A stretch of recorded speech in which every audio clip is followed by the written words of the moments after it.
Добро пожаловать на курс шелкография. И с вами я, профессиональный художник и инструктор Ирина Купина. И вначале хочу познакомить вас с программой нашего замечательного курса. Этот курс полностью сделан ювелирной кистью лепесток. Всего один отпечаток кисти, и вы получаете лепесток цветка или листьев. Программа наполнена очень красивыми белыми цветами, вуальными и одновременно фактурными.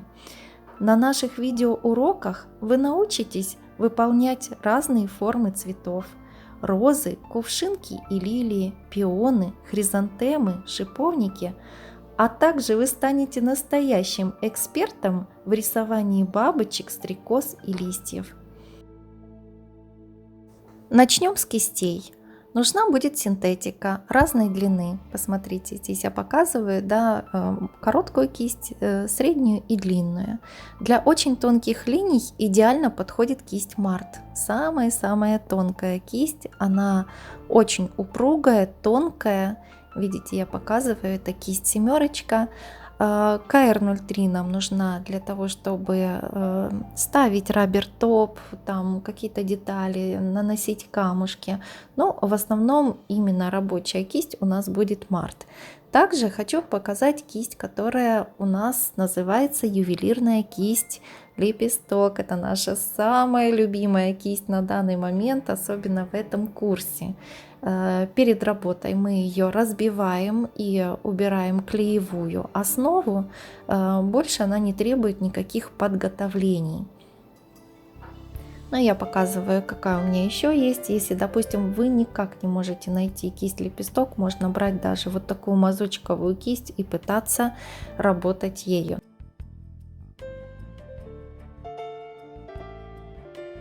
И хочу представить топы нашей торговой марки Артист. В голубом бутыльке топ без липкости. Нам очень важно будет работать именно таким топом, так как мы будем работать с втирками. Он очень тонко покрывает, шикарно удерживает блеск в течение 3 недель. Мы его очень любим, то есть он нас спасает буквально постоянно. И раббер топ имеет каучуковую основу. Видите, да, какой он плотненький, и его я использую для увеличения объема в наших сердцевинках цветов.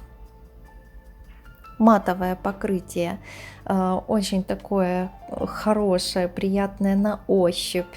И также мы будем с вами использовать различные втирки: золото, серебро и, конечно же, цветные.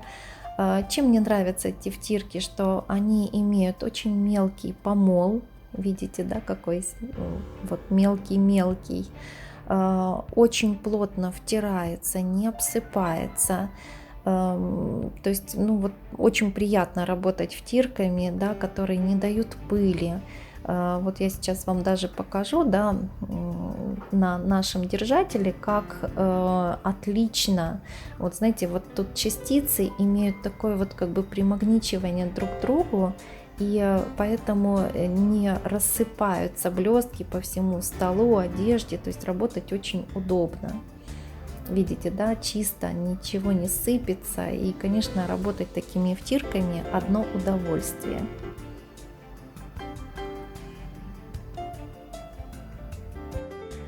И хочу представить вам самый необходимый материал для нашего видеокурса – это гели. Как вы видите, это 2 оттенка белых 3D геля, один более прозрачный Clear Ice и второй более белый, который называется белый снег.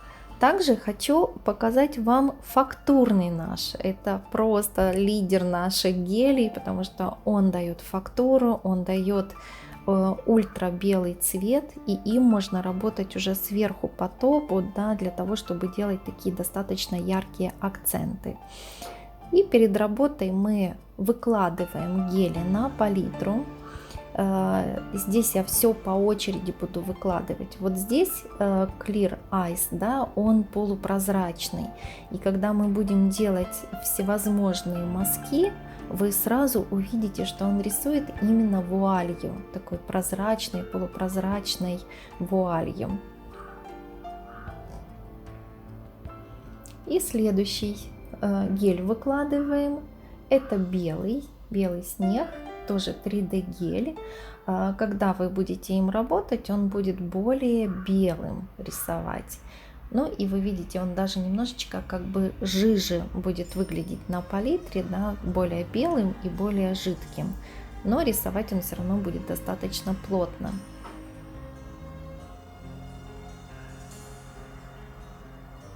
Я выкладываю, знаете, чтобы не запутаться, да, от прозрачного переходим в белый и потом в фактурный.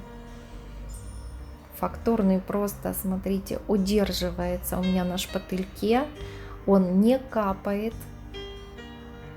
Конечно, отлично чувствует любой мазок, да, и даже вот на этом гелике будут оставаться такие очень красивые структура от кисти, волосками такими будет ложиться материал.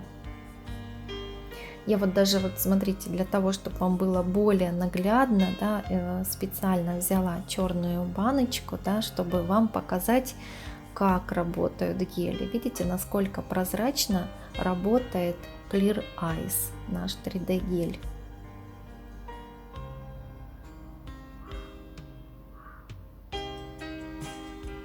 Ну и здесь вы можете сразу увидеть технику мазка.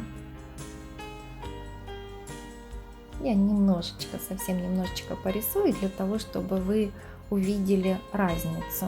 Сейчас я набираю на кисть 3D белый снег.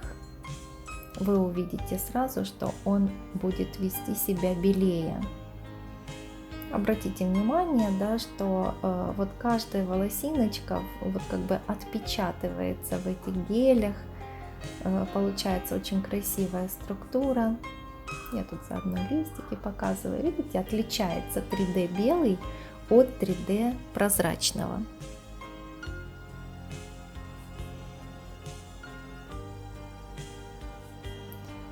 А также я показываю, что 3D белый можно также рисовать подобно пастой. Вот, но он может чуть-чуть, вот если у вас очень тонкая кисть, если он скатывается и поднимается в капельку на кончике кисти, тогда можно вот добавить чуть-чуть фактурного нашего геля, и тогда вот как бы вообще линия будет ложиться просто идеально. Я даже, знаете, хитрю, и вот этот фактурный гель, он очень тонко кладет линию, и я фактурный гель немножечко добавляю в пасты для того, чтобы провести идеально тонкую линию.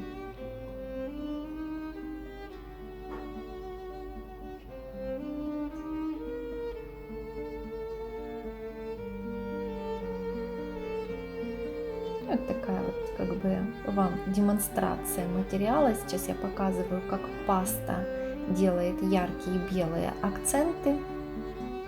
Наш фактурный белый.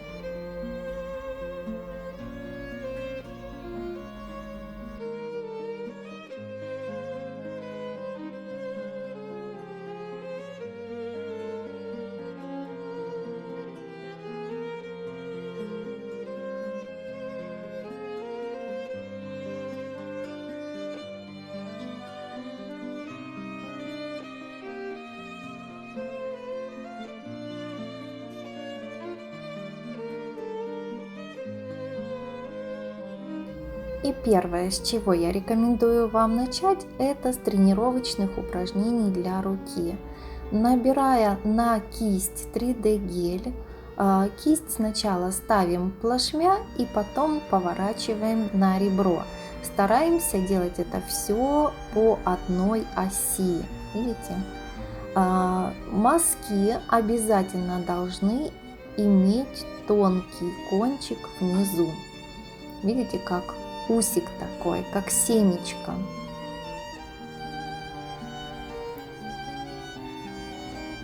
как неправильно. Если у мастера не получается прокручивать руку вдоль оси, он начинает хитрить и изгибать мазок. Это неправильно. Старайтесь наносить его прямо. Ну, для того, чтобы вот этот прокрут научиться делать. Или смотрите, мастер включает супер вибрацию, тогда у него тоже не сильно получается, да, мазок выглядит таким размазанным. Или мастер куда-то спешит, он тогда не дотягивает усик нашего мазочка. Еще раз показываю, как надо. Набрали кисть, на кисть 3D гель, прижали хорошенечко, отпечатали и провернули на бочок. Еще раз прижали хорошенечко и развернули на бочок кисть. Вы как бы прокручиваете кисть в руке, и тогда ваш мазочек становится более тонким. Это очень важно, так как все лепестки, которые мы будем собирать в цветок, должны обязательно иметь тонкую ножку.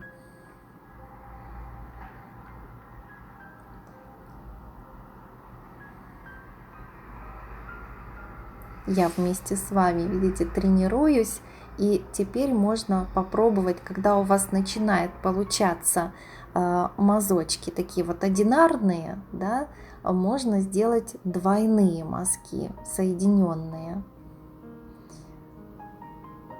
Так, видите, всегда тонкая ножка у мазочка. Я как бы один усик немножечко выше вытягиваю мазка, а второй кладу чуть ниже, поэтому у меня лепесток потом будет иметь красивую форму. Один мазочек чуть выше, второй немножко ниже. И обязательно оба мазка приходят в тонкую ножку.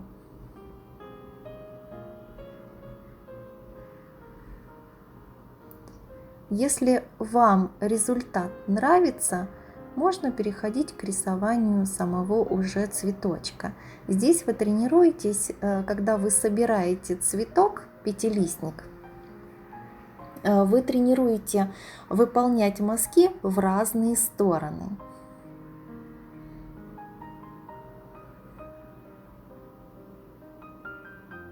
Обязательно, вот знаете, для того, чтобы был красивый цветок, нужно, чтобы лепестки в нем были пушистые, не худые. Для этого вы не бойтесь вначале прижать на кисть, потому что если вы не прижмете, вы тогда и не сможете выйти на тонко.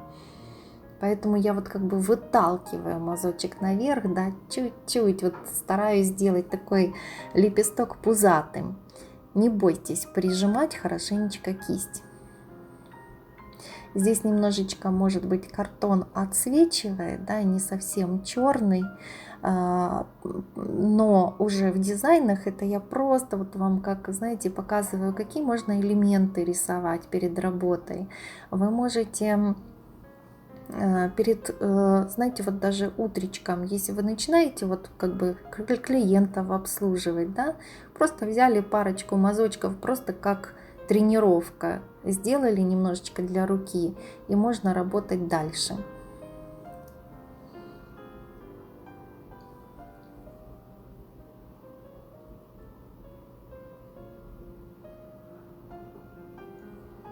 Вот такой у нас пятилистник получился. Если вы обратите внимание, я 3 листа делаю немножечко пушистей, больше по размеру, а 2 внизу лепесточка я делаю меньше.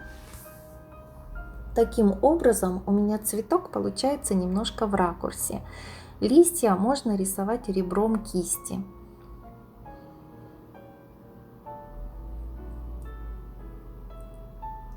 Видите, я чуть-чуть прикладываю кисть, потом прижимаю и потом опять нажим убираю. За счет этого у меня получается тонко, нажатие тонко. Очень хорошая тренировка. Я ее не зря включила перед тем, как вы будете рисовать. И на курсах, когда девоньки у меня приступают к дизайнам, я им тоже даю, девоньки, вот такую вот небольшую тренировочку, там у кого 20 минут занимает, у кого полчаса, у кого даже часик, если совсем новичок, мастер, да, тогда, конечно же, имеет большое значение поставить руку. Потому что как мы будем рисовать цветы, если мы не можем рисовать просто мазок? Поэтому учимся делать сначала отпечатки и потом уже рисуем цветы на ногтях.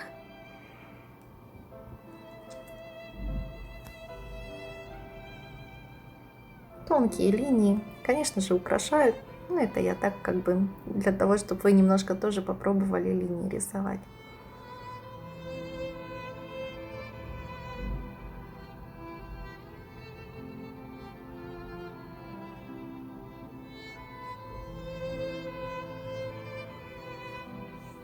Для того, чтобы вы попробовали рисовать не только цветы, нарисуем с вами бабочку.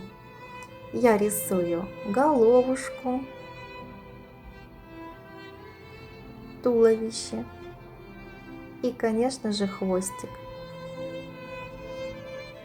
Обязательно наметьте, где будут у нас находиться крылья. Крылья у нас будут находиться в верхней части. Вот там, где у нас растут руки, да, вот там и находятся крылья у бабочки. Поэтому вот так двумя точечками отметили место срастания крыльев. И это будет не на талии, не на хвостике, а именно вот немножечко отступив от головы. Хорошим мазком, уверенным, рисуем крылья.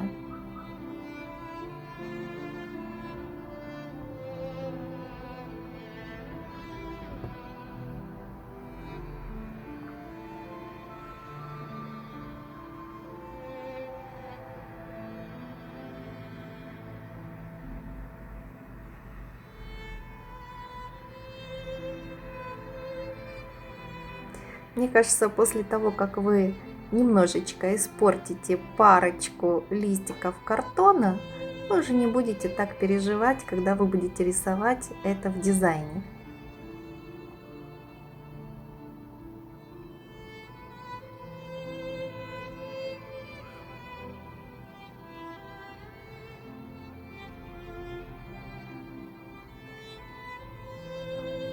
Когда мы будем рисовать с вами в дизайне бабочку, да, я там еще буду говорить, куда крылышки приходят.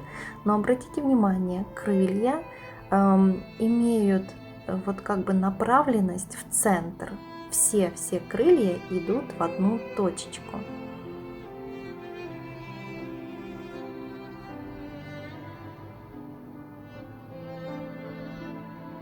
Материал я также хорошо отжимаю, то есть он не должен лежать куском или как-то вот, знаете, быть не растертым, да, то есть вот кисть лепесточек, он дает вот такую вот плавную, как бы, знаете, движение, и поэтому красочка очень красиво должна лежать на поверхности.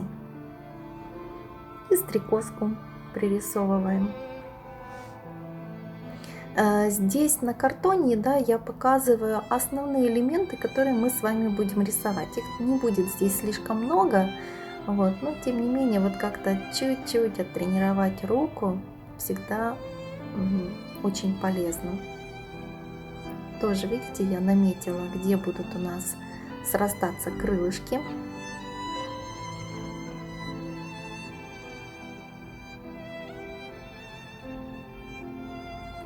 Стрекоза от бабочки отличается тем, что у нее есть только ну как бы такие вот более сдержанные крылья, да, практически возле головы находятся.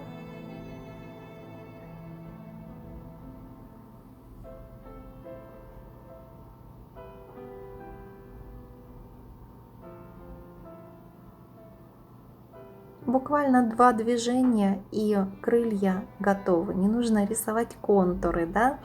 Чем хороша эта техника? Это то, что здесь вы рисуете цветы и формируете их из мазков. То есть вам не нужно прорисовывать контуры цветка. Вы уже как бы формируете цветы, форму за счет мазков. А я сейчас рисую пион и начинаю с центрального верхнего лепестка, но для того, чтобы нарисовать пион, вам нужно обязательно отделить верх цветка от низа. Видите, я как бы такую чашечку рисую, напоминающую тарелочку. Вы можете даже контуром кисти помогать немножко себе рисовать, допустим, пиалу или тарелочку контуром, да, и эту тарелочку заполнить 3 лепесточками. Можно так сделать. Но у кого глазомер более-менее нормальный, да, можно просто вот формировать самой кистью. Видите, я вам показываю, вот она пиала, это чашечка.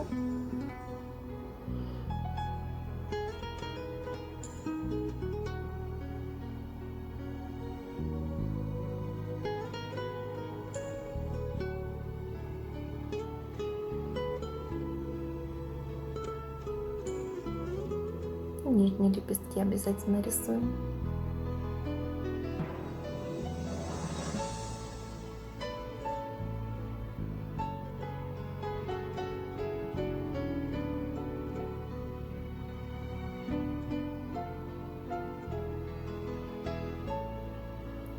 Нижние лепестки будут немножко выходить за край верхних по ширине. Да, они будут шире расставлены, чем верхних 3 лепестка, но они будут немножко короче, чем верхние лепестки.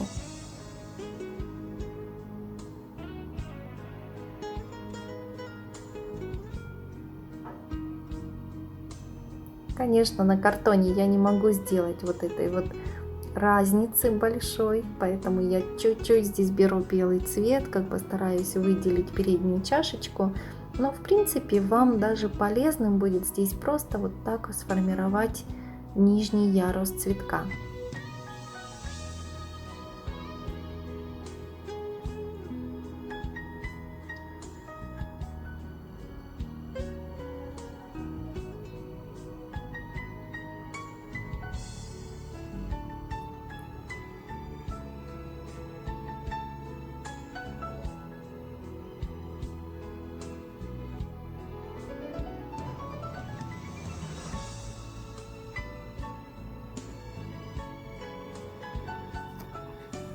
Ребром кисти я наношу листики.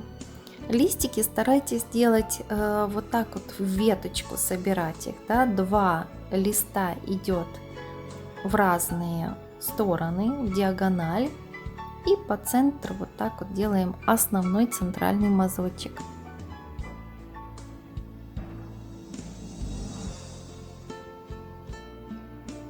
Очень быстрая техника, настолько быстрая, наверное, одна из немногих супер быстрых техник в рисовании цветов.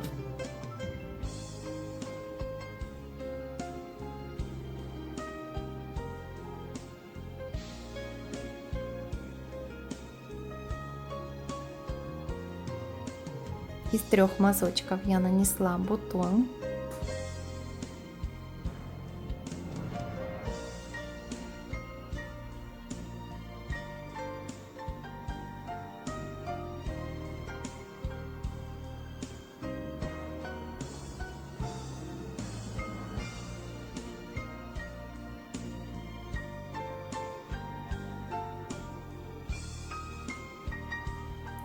Если вам сложно рисовать пион, то можно уже после цветка пятилистника переходить к типсам, потому что вы там наработаете практику немножечко вот именно в этих небольших упражнениях, да, там мазковые техники, пятилистники, вы это все будете делать на типсах, и когда вы изрисуетесь на типсах, тогда вам будет просто легче рисовать следующие по сложности цветы, поэтому не переживайте, если вот вы пятилистник нарисовали и это предел ваших возможностей, я вам рекомендую сразу переходить вот как бы на типсы. Если вы можете еще побаловаться и вам это приносит удовольствие, поэтому рисуем, можете потренировать дальше. Много времени это не займет.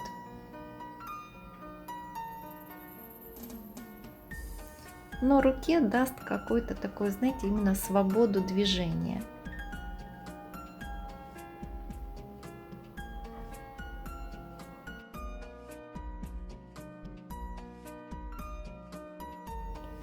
И, конечно, нам пригодятся навыки в умении рисования листьев. Листья всегда дополняют цветы, поэтому нам нужно их обязательно научиться рисовать. И для этого мы, чтобы было легче, делаем направляющие линии наших веток.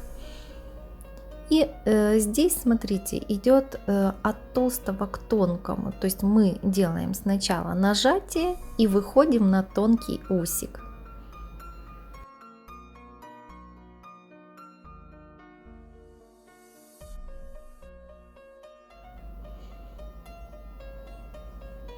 Таким образом рисуют восточные мастера свои бамбуки.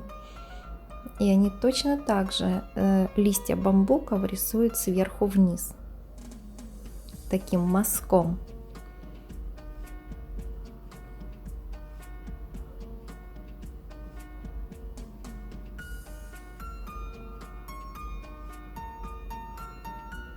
Как и в китайской росписи, вот нужно время, чтобы овладеть листиками, да, их уметь красиво размещать на ногте. То есть это требует немножечко времени. Но опять самое главное правило — это чтобы листья были тоненькие в конце.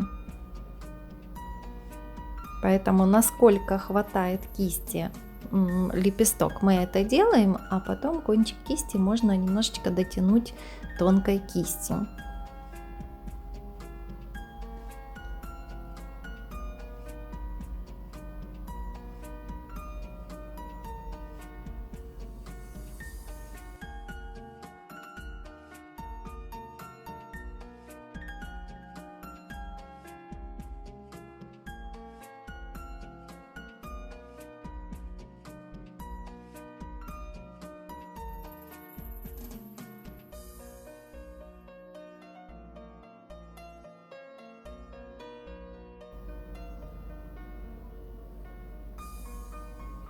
Тонкой кистью подправляем, где-то делаем уголок листка, где-то веточку выводим, ставим точечки, да, украшаем.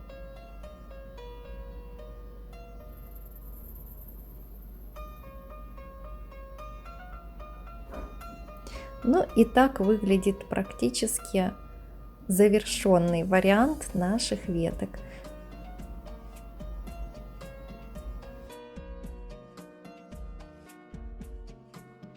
И последний элемент нашей тренировки — это кувшинка или водяная лилия. Начинаем собирать чашелистник. Ставим мазки достаточно близко для того, чтобы сформировать головку цветка.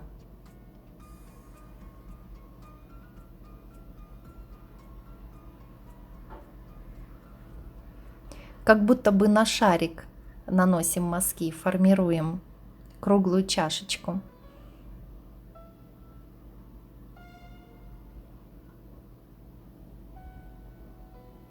Внешние лепестки нашей коробочки уже будут немножко на расстоянии и короче.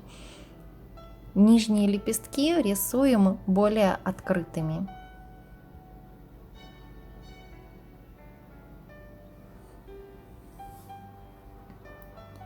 Все мазки направляем в центр цветка.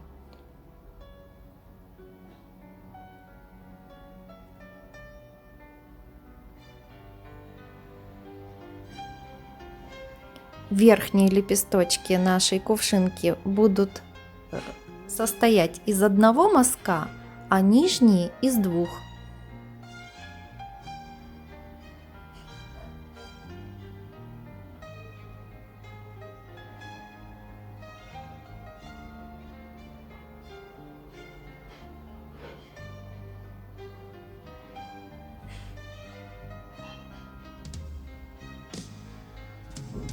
За счет того, что вы рисуете мазки, направленные с разных сторон, тренируется рука. И если вам хочется форму немножечко вот как бы изменить или улучшить, это можно делать.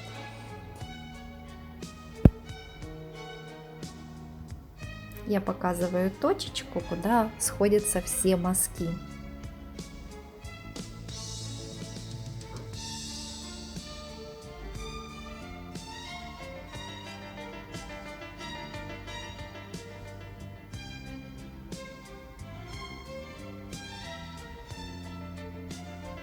Опять играемся с листиками, делаем отпечатки кистью.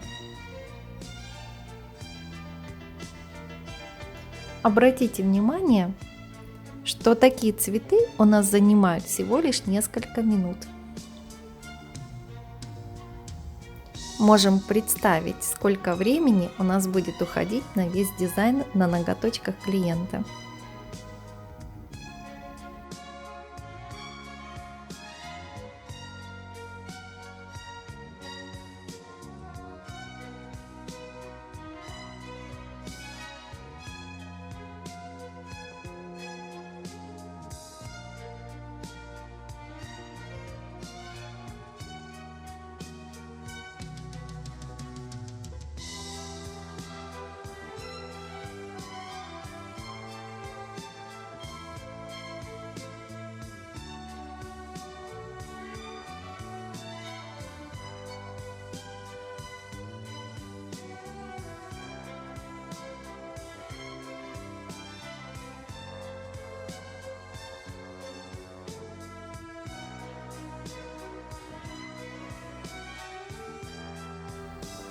Первый дизайн, который мы с вами будем делать на типсах, называется шиповник на красном.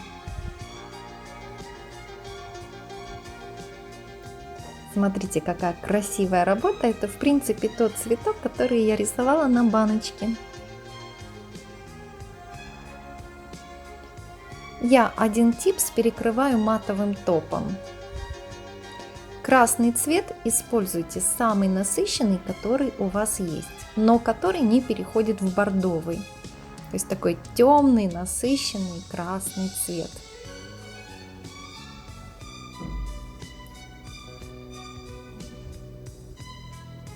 Матовый топ не будет давать скользить кисти и будет давать красивые равномерные отпечатки. Золотой пастой это золото-серебро. Я ставлю серединки цветка.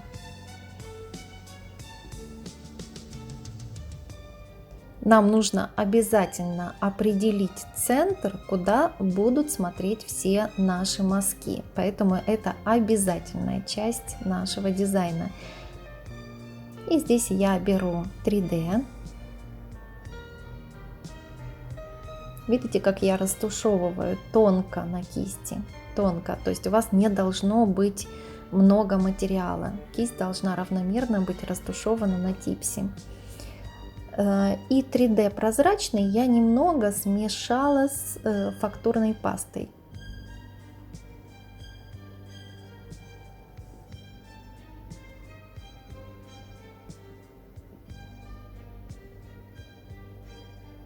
Вот видите, я показываю, я беру немножечко фактурного геля ультрабелого и 3D прозрачного.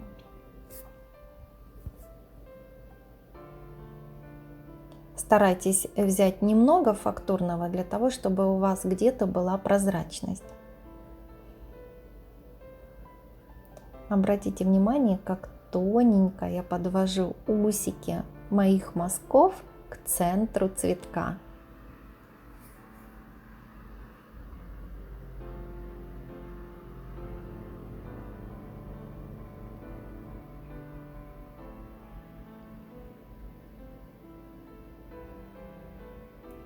Первых 3 лепестка должны занимать половина круга. Вторую половинку круга занимают 2 нижних лепесточка. И, как я вам уже говорила, они должны быть немного короче верхних.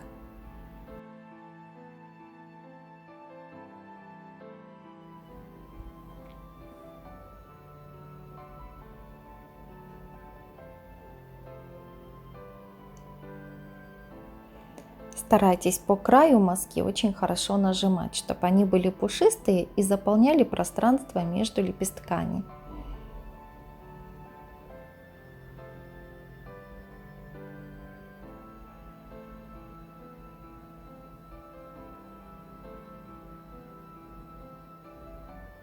Уже красивый цветочек у нас получился. Мне хочется где-то такую фактурку полупрозрачности добавить, поэтому больше немножко отжимаю в некоторых местах. На палитру набираю черную пасту или можно использовать 3D черный гель.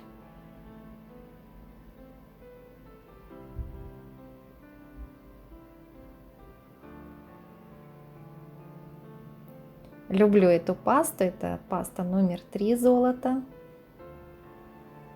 И немножко добавляю, смешиваю с черной пастой, для того, чтобы у меня был темный цвет для серединок, да, но если использовать просто черный, он получается какой-то такой тусклый, неживой. Поэтому я чуть-чуть добавляю золото, чтобы серединка была слегка гламурной.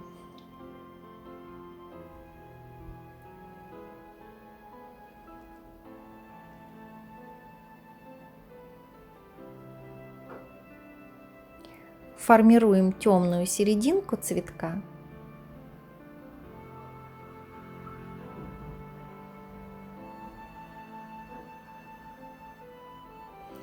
И если где-то хочется немножечко разрезать лепестки и сделать их немножечко как бы более контрастными края, видите, я очень тонко стараюсь взять гель на кисть, растушевать по длине кисти, для того, чтобы рисовать очень тонкие линии. Здесь самое главное не перегрузить. И все штрихи, которые вы делаете, они должны быть очень дозированными, тонкими. Ни в коем случае, чтобы они не были грубыми.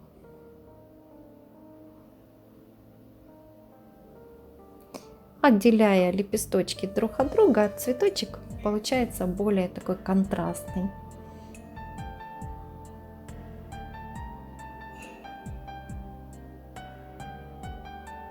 Немножко больше золота в серединку.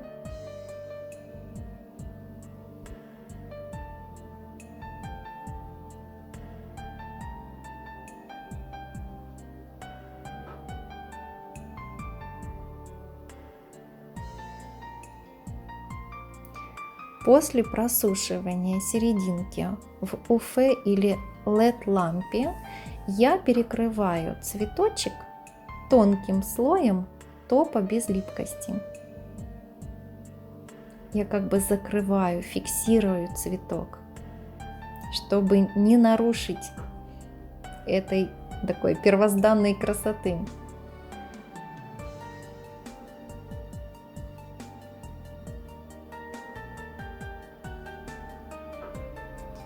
Топ просушиваем минимум 1 минуту.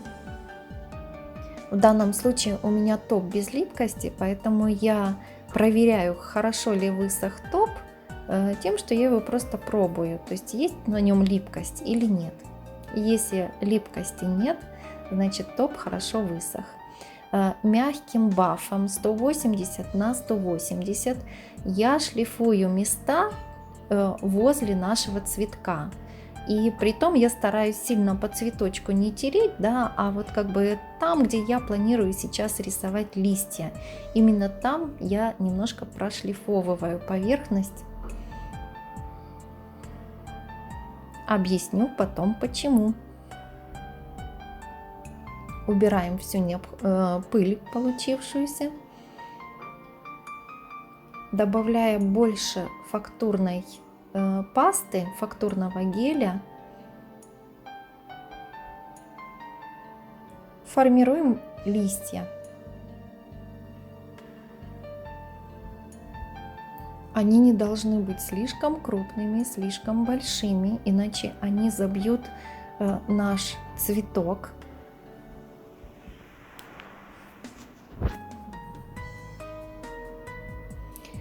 И листья старайтесь рисовать в промежутке между лепестками. То есть ни в коем случае начало листьев мы не рисуем на краю лепесточков.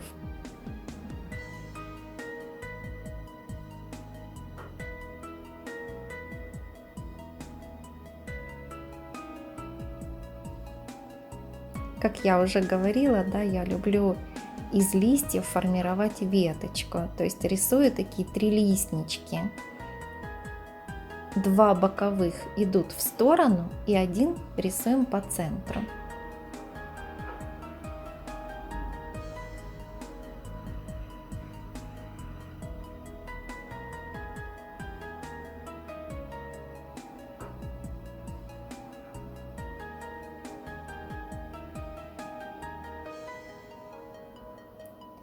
Листья по форме не рисуйте слишком узкими. Куда лучше такие пухнастенькие.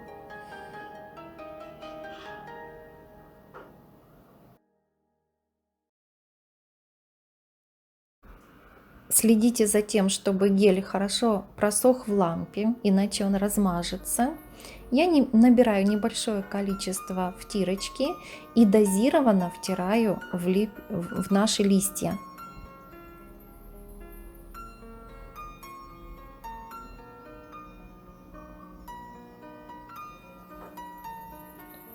Втирка очень качественная, и смотрите, несмотря на то, что у нас вот эти лепестки практически без липкости, так как я использовала там фактурную белую без липкости, втирка шикарно наносится даже вот в безлипкий слой.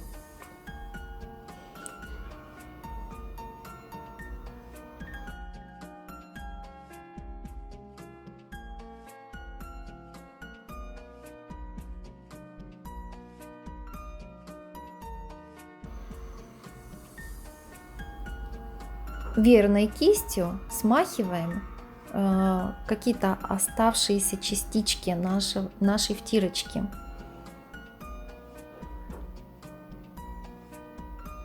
Даже если этого мало, можно даже взять слегка влажную салфетку и убрать вот пыль с нашего типса. Это очень важно, хорошо убрать втирку лишнюю, потому что когда вы будете прокрывать топом, то вот эти вот микрочастицы будут попадать обязательно и на фон дизайна, а это немножечко, ну, как бы теряет потом такую вот как бы чистоту работы.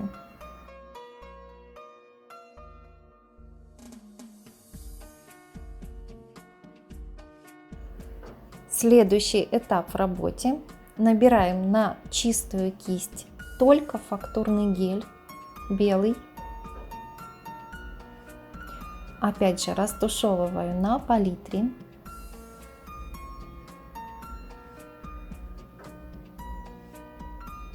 Показываю, сколько геля нужно набирать.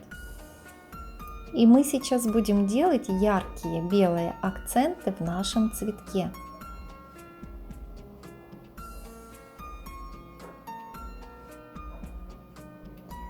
Можно выделить край, только один край какого-либо лепестка.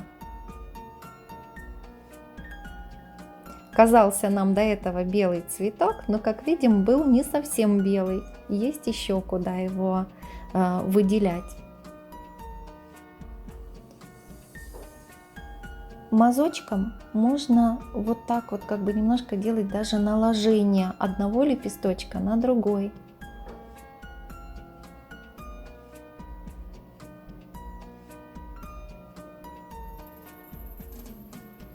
И делаем это без фанатизма, чтобы не закрывать полностью прозрачную часть цветка. Потому что девчата иногда забывают, да, и так углубляются в работу, что иногда смотришь, и зачем рисовал человек, старался прозрачный слой, да, для того, чтобы потом полностью его закрыть. То есть ни в коем случае не перекрываем прозрачные участки цветка и работаем кое-где.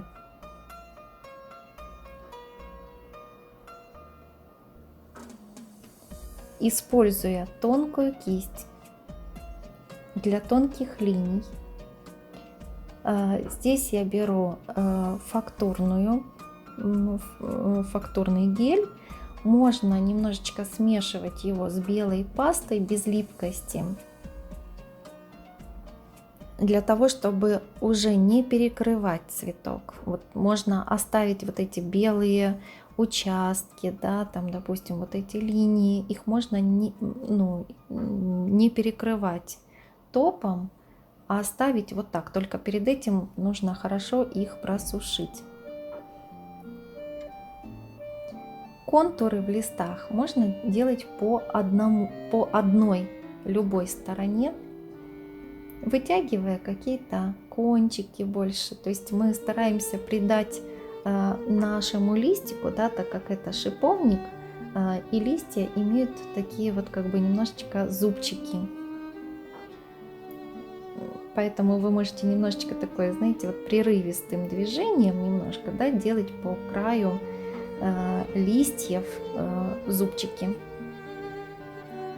Пару мелких точечек в центр цветка.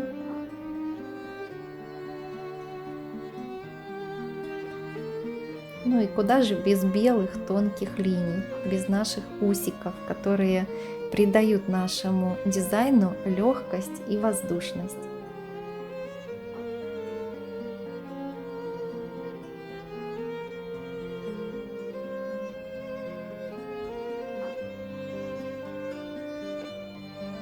Если у вас белый гель густой и он не рисует тонкую линию, я вам рекомендую разбавлять ваш гель слегка топом без липкости. Тогда ваши линии будут идеально тонкие. И на кончике линии я всегда такой вот белый акцентик делаю. Вторую работу я рисую по гладкому. И вы попробуйте сделать на разных текстурах, чтобы определить, где вам будет легче работать или как у вас получается лучше. Здесь я работаю прямо по глянцу, для того, чтобы у меня листики были тоже интересные. Я чуть-чуть здесь опять же делаю смесь из прозрачного 3D геля и немножечко фактурного.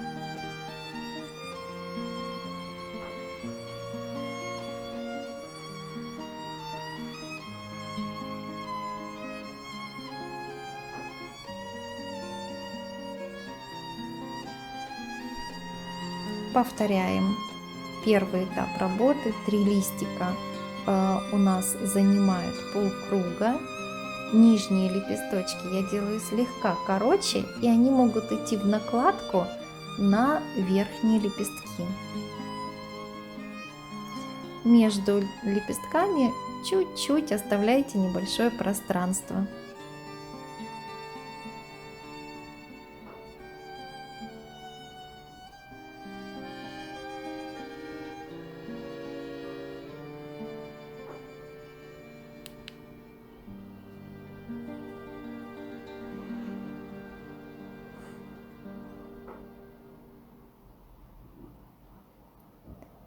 Ставим акцент в серединке цветка.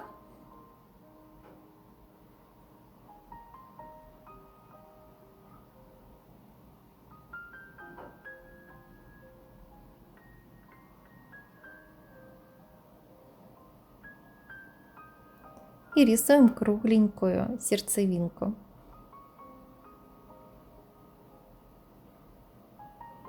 По мокрому сразу делаем такие вот как бы штришки. Все идеально тонко.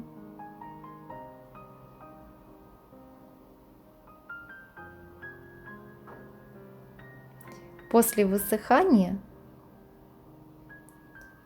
перекрываем топом.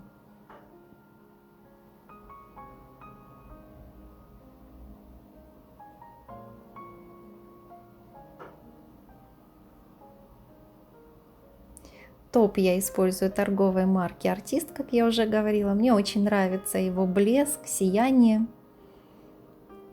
После просыхания топа мягким бафом опять зашлифовываем поверхность.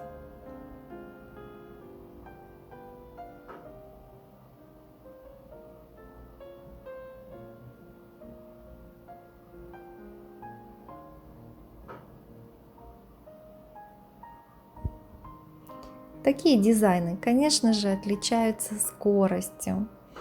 Здесь не нужно на кисть брать два цвета, как в китайской росписи, растушевывать. Здесь используется только белый цвет, поэтому, ну не знаю, техника такая очень быстрая, эффектная. Белые цветы очень часто нравятся клиентам. Я повторяю процесс первого типса. Здесь мы точно так же наносим листья. Обратите внимание, то, что мы делали тренировку на картоне, да, ребрышком сначала ставим, потом можно нажать немножко на само ребро или развернуть кисть плашмя и вывести опять на тонко. Или убирая нажим, или просто поворачивая кисть на ребро.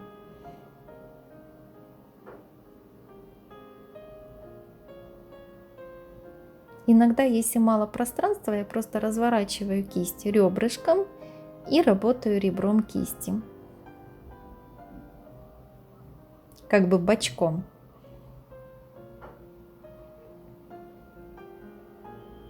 Кисть не шмякаю сразу на поверхность, да, вот так вот, видите, я как бы притрагиваюсь очень легко, чтобы вот этот вот тоненько положить сначала мазочек, чтобы он имел острый край. Потом нажимаю и опять кисть убираю, чтобы опять получился острый край.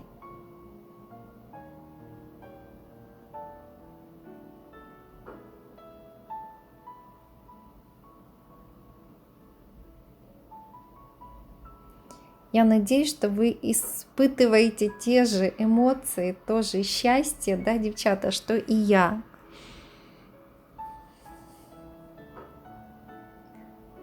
Как я считаю, в этом процессе очень важен момент, да, что вы вот получаете удовольствие от того процесса, который вы делаете, да, ведь смотрите, вот люди, которые занимаются спортом, да, я всегда завидую тем людям, которые бегают там на беговых дорожках, да, или там встречаю какого-нибудь бегуна на улице, и я ему так вот думаю, вот молодец, то я уверена, что он не заставляет себя бегать, и он не думает о том, как у него болят ноги или как он устал.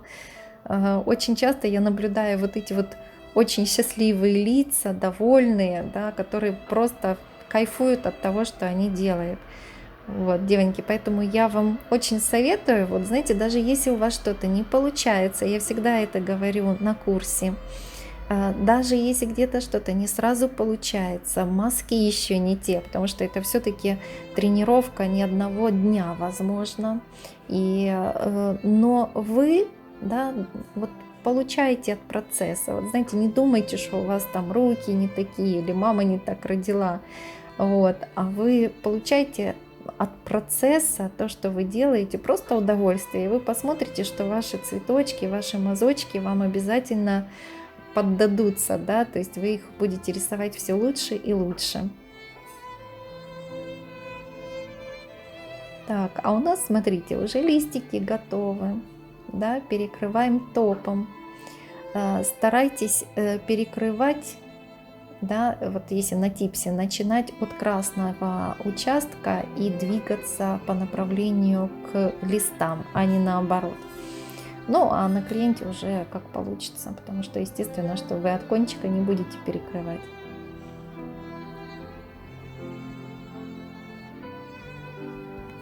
Повторяем процесс, и мы сейчас опять набираем белый фактурный гель. Не забывайте, пожалуйста, просушивать время от времени то, что вы уже сделали. И чисто белым цветом Наш белый фактурный гель, он без липкости, им очень удобно работать, потому что его можно не перекрывать. И вот эти вот фактуры, белоснежный гель, он останется таким, если вы его не будете перекрывать.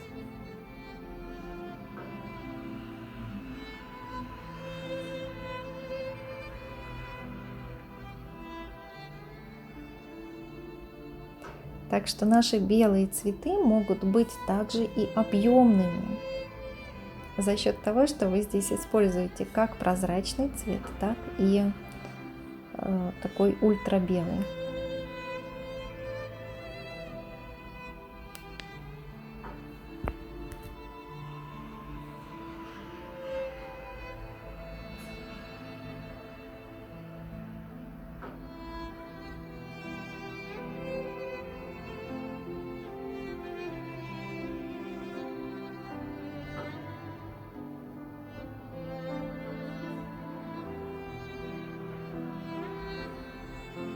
Очень мелкие точки ставьте вверху серединки, то есть не в нижней части, да, а как бы с верхней части серединки. И опять мелкими штришками, линиями делаем контур на наших листьях.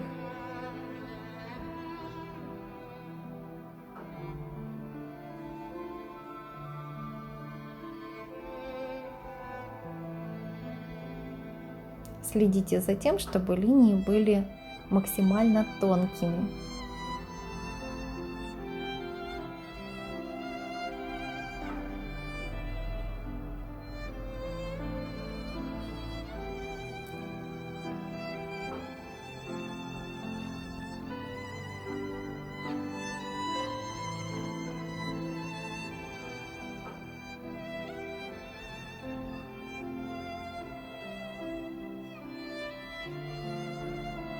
Конечно, работа у нас достаточно ювелирная.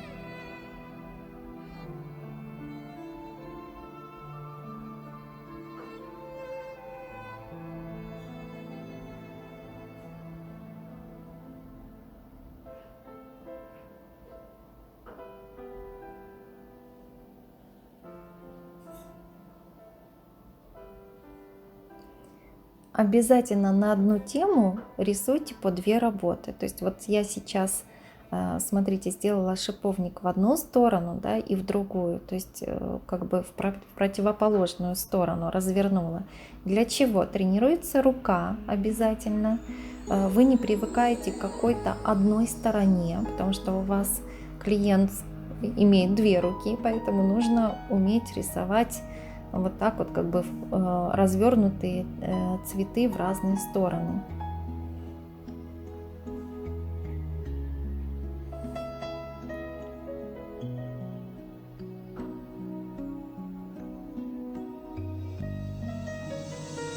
Если очень светлый красный был бы у нас, да, то цветок мог бы немножко потеряться, поэтому действительно здесь важно такой достаточно насыщенный красный цвет использовать.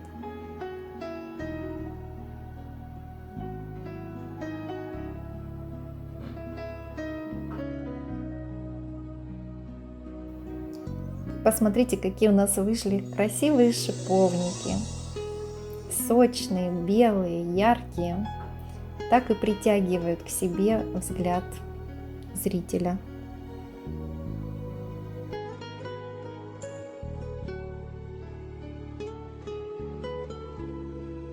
И следующий наш дизайн — это шиповник в ракурсе. Обратите внимание, какие красивые по форме цветы мы будем с вами рисовать.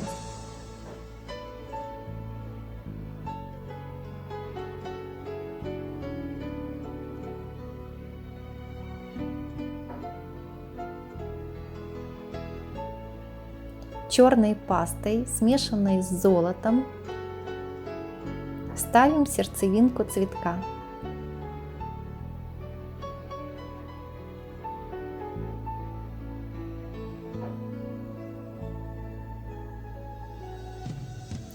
Рисуем стебелек. Опять же, я использую кисть Март семерочку. Очень тонкая кисть, но она вместе с тем и упругая. Видите, она у меня не соскальзывает. Очень удобная кисть.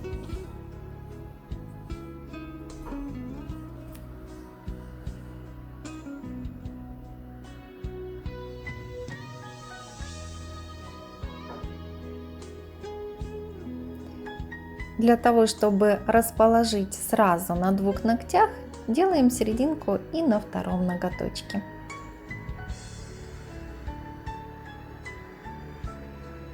Все делаем в зеркальном отображении. Точно так же рисуем стебелек.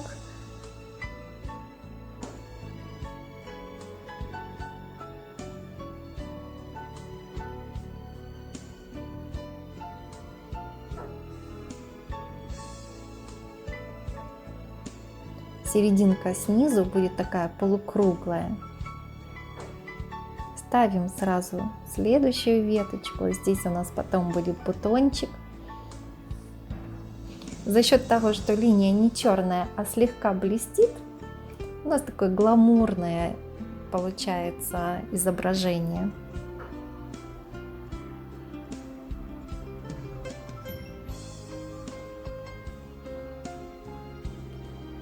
Белым полупрозрачным, девоньки, это тот, который 3D Clear.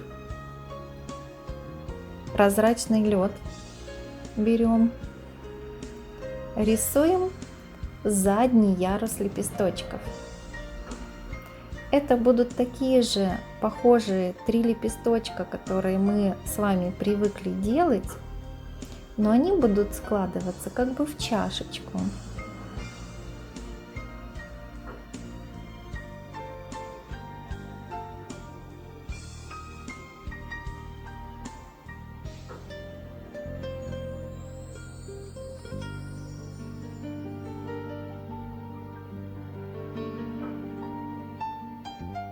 Если места не хватает, можно один мазок рисовать в лепестке.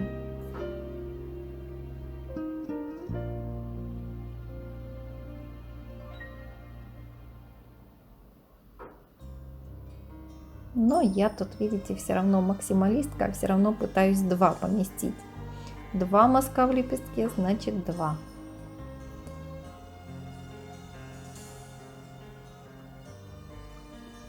Дорисовываем как бы маленький лепесточек внизу нашего чашелистника.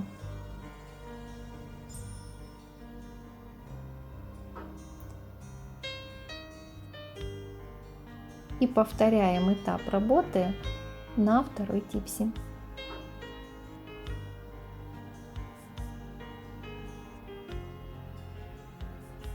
Чтобы не менять часто кисть, да, как бы это всегда ускоряет процесс работы, когда вы одновременно делаете на 2 ногтях какой-то один процесс работы.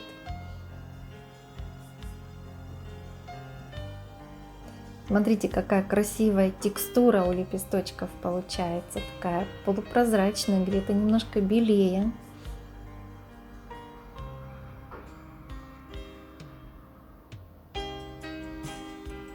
Когда вы делаете нажим на кисть, да, то гель как бы расступается и получается больше полупрозрачности. Если вы на кисть меньше нажимаете, то гель кладется более плотно. Поэтому вот регулируя даже просто нажим на кисть, мы получаем разные по насыщенности лепесточки.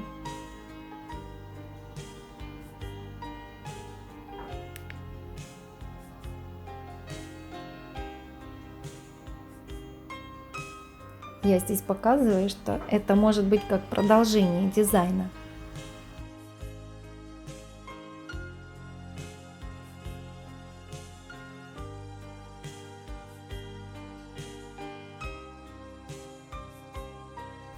Темным цветом прорезаем лепесточки.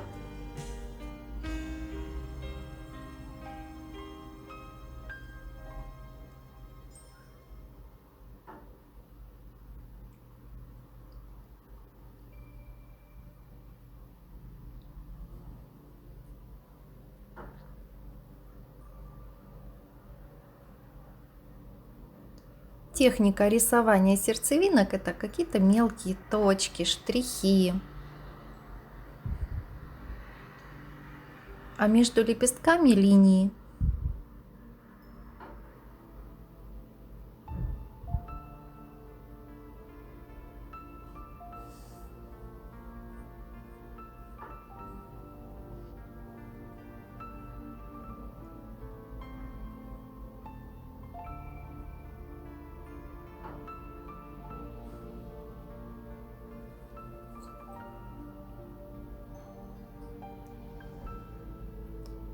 То же самое делаем и на второй типсе.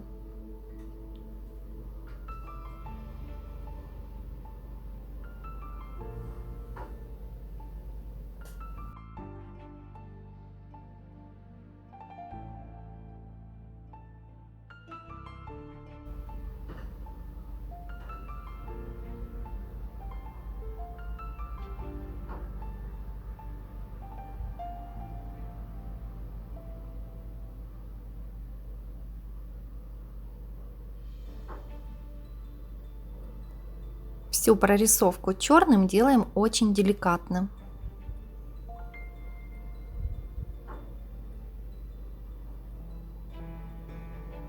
Привязываем бутон к стеблю.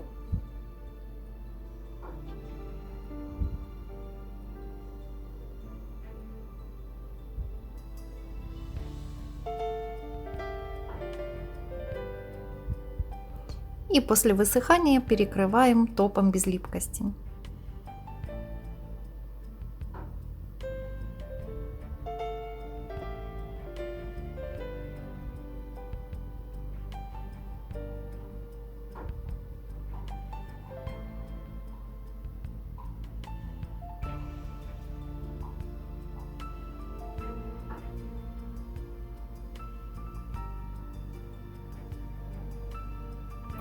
Здесь мы будем рисовать листья золотом, поэтому я опять пробафлю поверхность там, где мы планируем рисовать листики.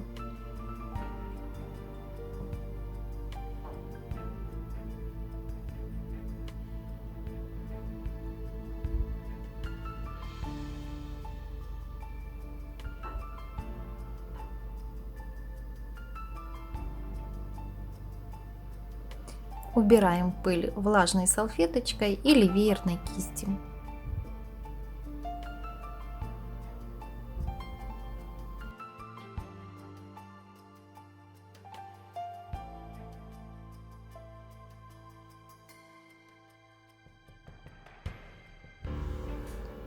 И листья в этом дизайне мы будем делать черные. Черные немножко с золотом.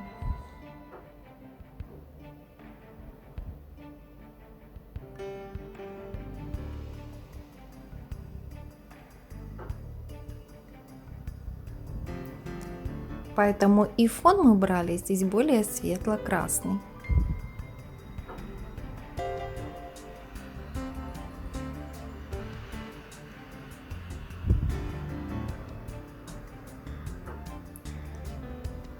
Сделав два варианта дизайнов, вы сами определитесь, какие листья вам понравятся больше. В эти черные листья мы тоже будем втирать втирочку. И от этого золото будет смотреться ярче.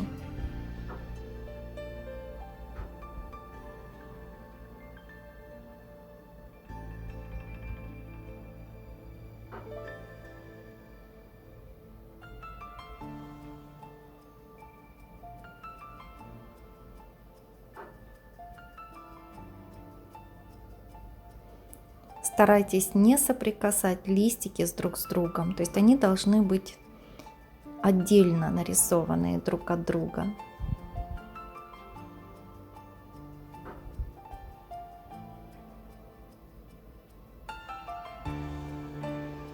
Я смотрю, есть ли место, куда еще разместить.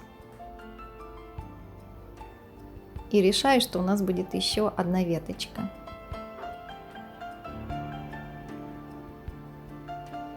Здесь самое главное не перегрузить. Вспоминайте, что по расположению сколько нарисованного, столько и пространства.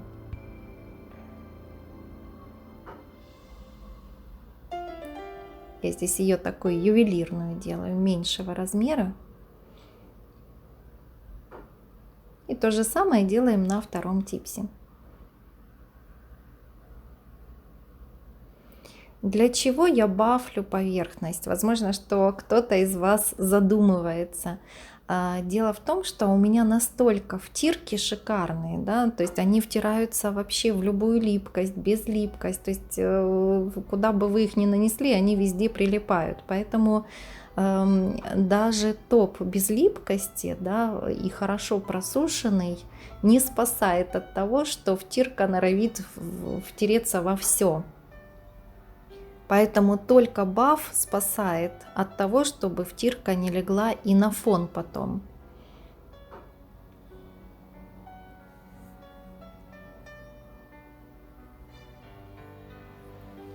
Продолжаем работу с листьями на втором дизайне.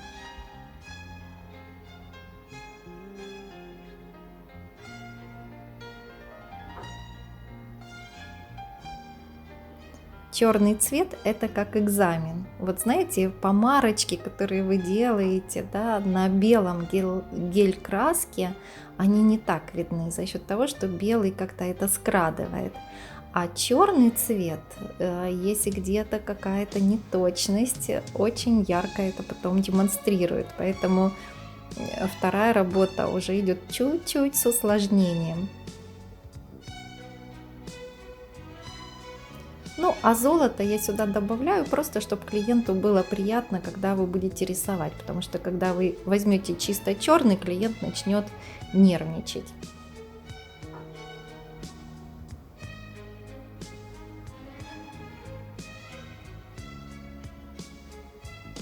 Это любимая часть моей работы в дизайне. Когда мы втираем золотце. А золото я беру яркое, самое яркое, которое у меня есть. Это 16-й цвет у нас. Он такой вот, знаете, вот как украшения золотые, да, имеет такой вот оттенок золота, как ну вот классическое золото. Можно и в серединку тронуть немножко. Даже если вы нарисуете тонкую линию, золото вотрется в эту тонкую линию.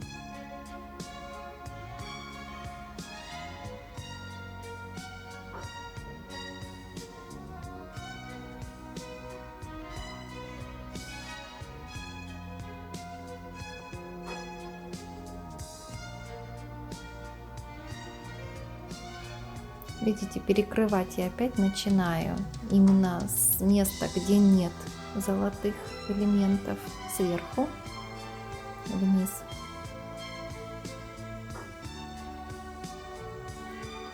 Чтобы в фон наименее попадали блесточки.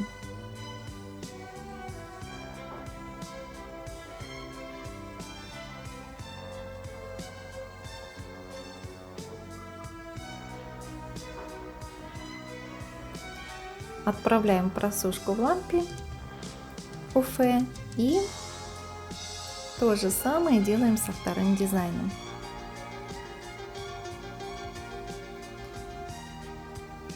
Золото, когда вы его втираете в черный цвет, оно более насыщенное, чем на белом геле. Поэтому можно играться и цветом красного, и цветом листьев.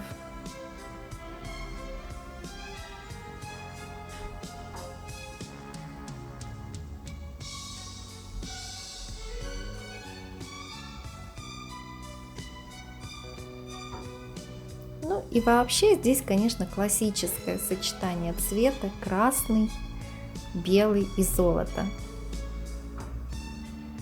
Смотрите, какая у нас сладкая парочка получилась.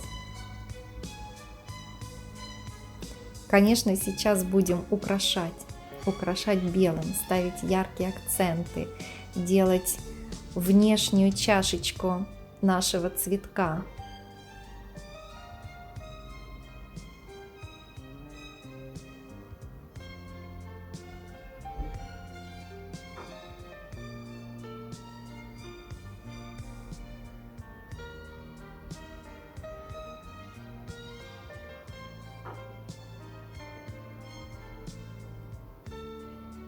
Обратите внимание, как я работаю кистью, да, я прикладываю ребро к краю лепестка и потихоньку начинаю разворачивать кисть к центру. Рядышком делаю маленький мазок ребром кисти. Когда я хочу получить более ювелирные мазочки, я работаю именно ребрышком кисти.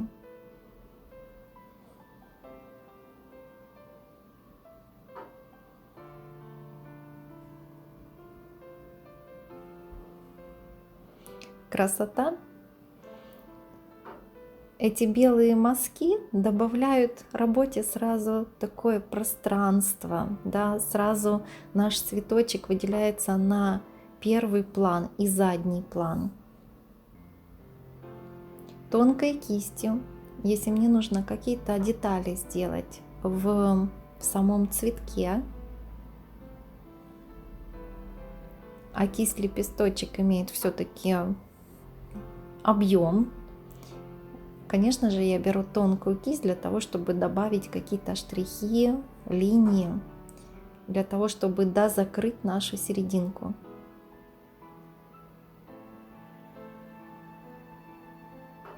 Можно уже и так оставить, но видите, мне хочется еще нижний лепесток немножко вытянуть на зрителя. Лепесточек можно потянуть за усик вверх, тогда он будет более изящным.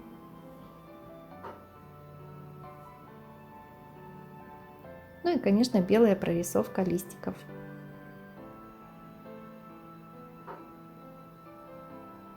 Когда вы рисуете прорисовку, ни в коем случае нельзя прорезать лист полностью, то есть от верха до низа.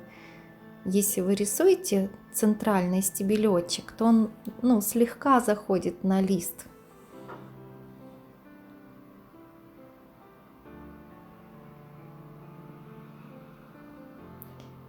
Рисуем белый бутончик маленький.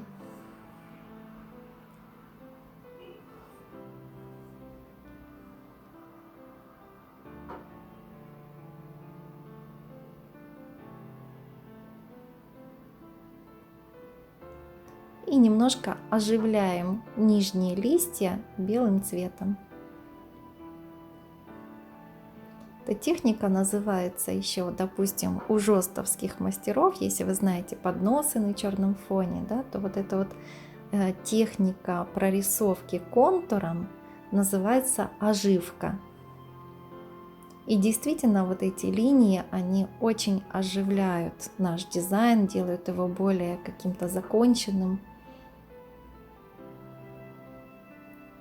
Повторяем то же самое на второй типсе.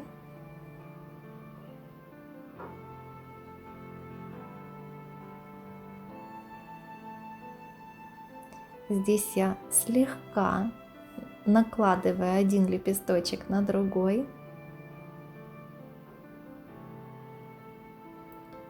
С помощью этого ультрабелого фактурного вот как-то сразу меняется картинка. Цветы получаются просто живые, объемные. И обязательно тонкая ножка. Вы стараетесь расширять лепесток по внешнему краю, а к центру сводить его на тонкую ножку. И в этом секрет ваших красивых цветов. Бывает так, что мастера рисуют худые лепестки, и они тогда все очень похожи на лилии. А вам я советую научиться рисовать так, чтобы вы могли и пухнастенькие лепесточки делать, и худенькие, разные, чтобы не было у вас одинаковости в работе. Чуть-чуть подправляю серединку.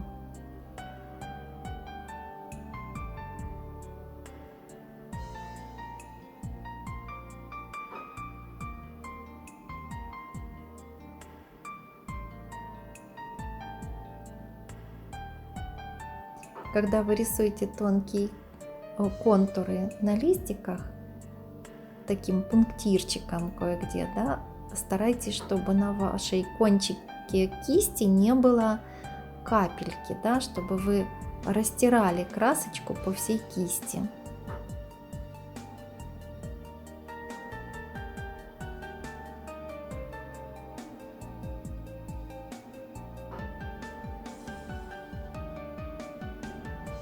Эх, красота!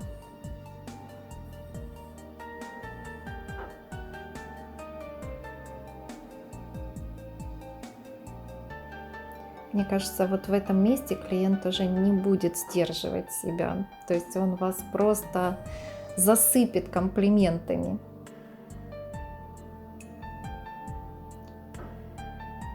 Немножечко дорабатываем сердцевинку тонкой кистью.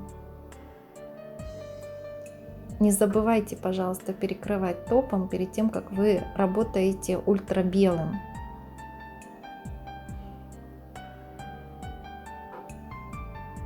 И, конечно, свет добавляем на ножки, на стебелечки.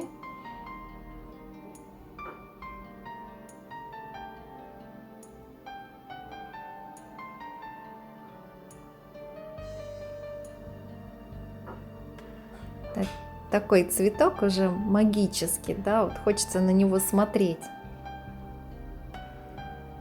Ну и остались какие-то существенные такие мелочи, которые вроде бы и мелочи, но без них никак.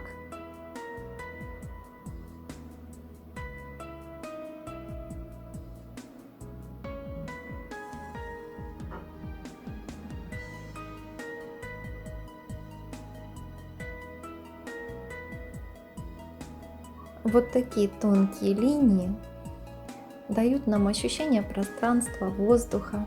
Они привязывают белый цветок к фону.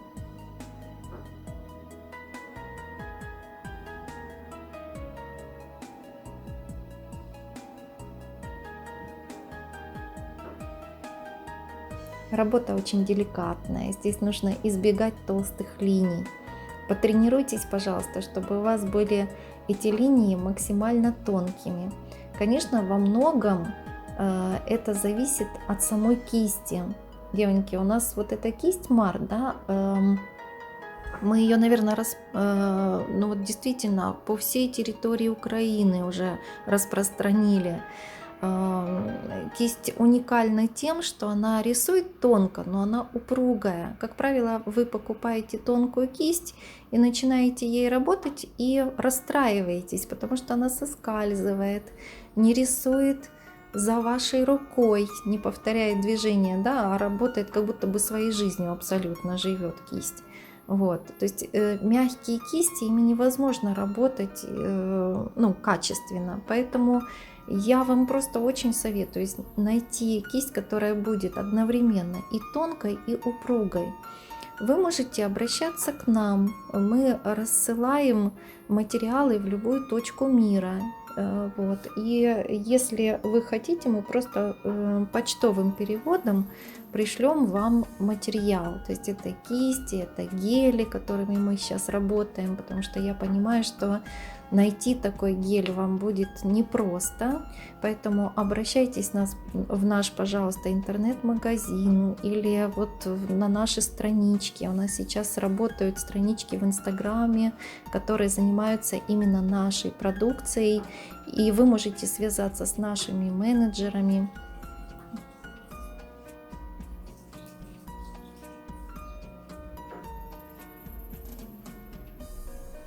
Вот такие вот маленькие точечки, маленькие бусинки, которые мы одеваем на вот эти проволочные линии, в этом и есть красота, нежность.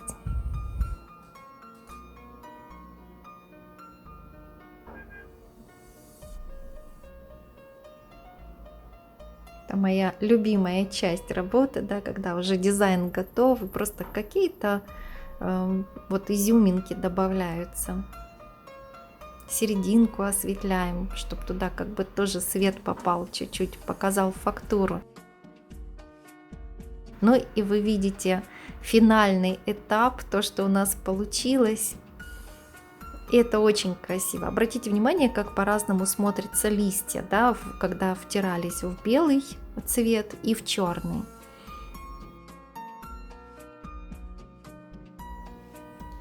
И следующую работу, которую мы с вами сделаем, это белые цветы на черном. Одна из моих любимых, она самая контрастная, яркая. Черным гель-лаком торговой марки Артист я перекрываю ноготок.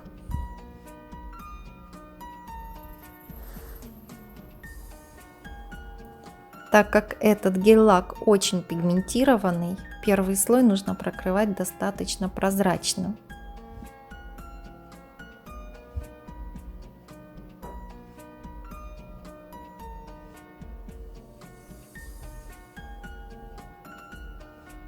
Наносим тонко.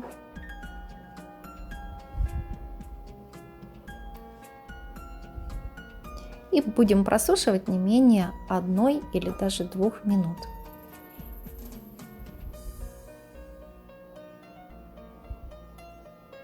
Я показываю 3D Clear.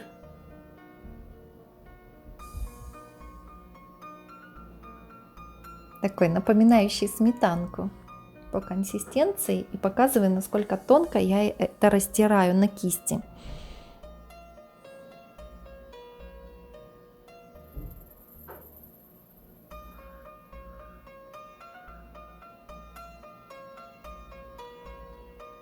Конечно же, я перед этим перекрыла топом, мы просто повырезали все ненужные моменты, да, чтобы экономить время самого фильма.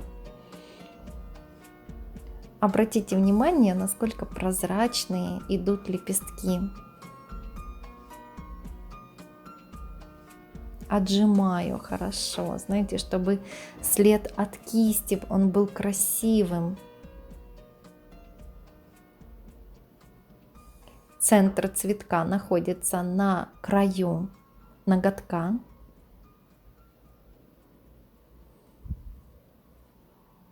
И обратите внимание, как я прокручиваю кисть. Крутить кисть нужно обязательно. Тогда и лепестки получаются как живые, и гель красиво лежит. Из 2 мазков мы делаем 1 лепесток цветка.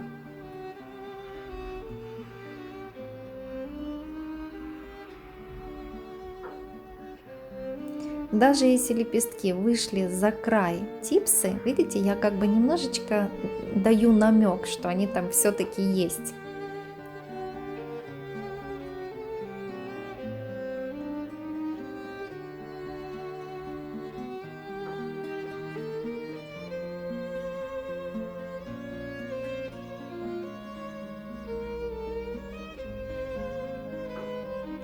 Рядышком изображаем 2 цветок. Такой же прозрачный, но уже меньшего размера. У нас только 1 цветок, самый большой, самый яркий. Все остальное это уже элементы. Просьба не путать, не рисовать 2 одинаковых цветка, иначе зритель не будет знать, куда смотреть, что выделять взглядом. Художник, он всегда знает, что показать зрителю в первую очередь.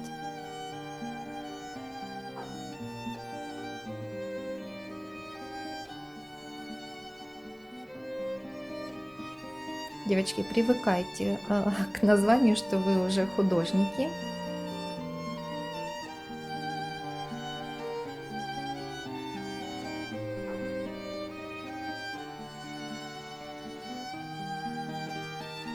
Так, и с другой стороны тоже пририсовываем еще деталь цветка. Это все еще цветы.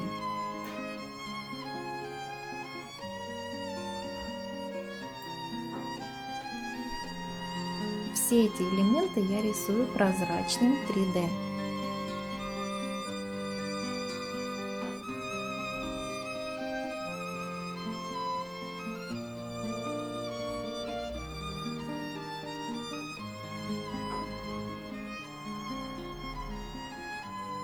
И, конечно, рисуем то же самое на втором дизайне.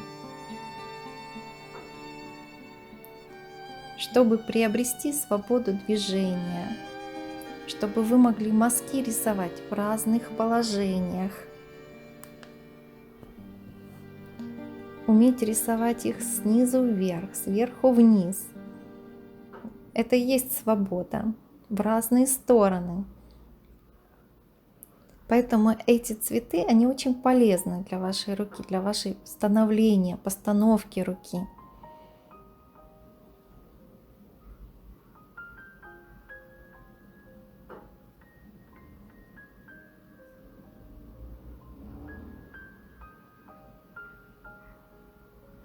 Со временем вы будете чувствовать, и сколько геля взять на кисть, и как развернуть эту кисть, и как отжать. Опыт, практика во многое, что потом даст ответы. Я вот тут соединяю, чтобы увидеть, как у меня рисунок пошел.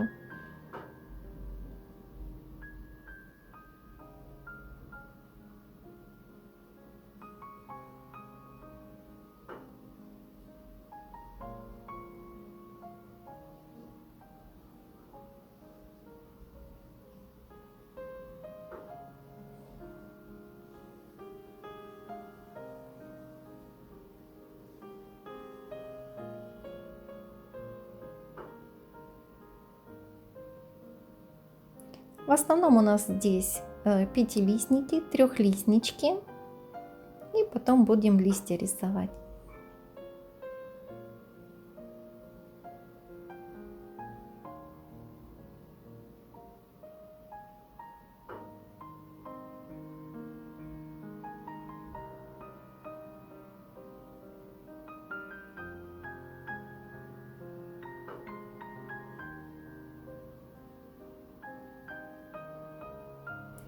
Заполняем не более половины ноготочка. Опять же, помним золотое правило по расположению, по композиции. Сколько рисованного, столько и пространства. Не забивайте, пожалуйста, полностью ноготь. Хотя это такая воздушная техника, да, что если вы немножечко перегрузите и, знаете, вовремя не остановитесь, я думаю, что не будет слишком уж большой ошибкой, потому что техника очень воздушная.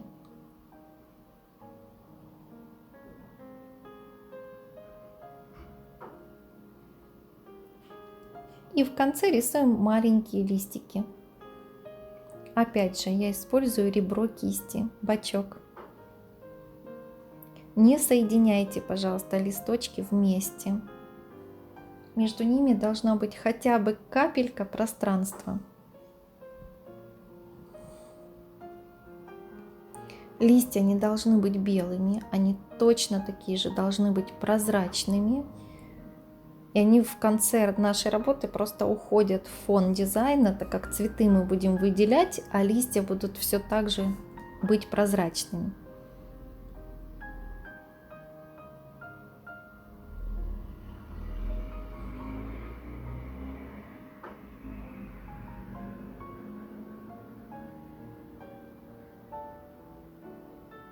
Я люблю эту мелочь, она очень изысканно смотрится в ногтях. То же самое делаем на второй типсе.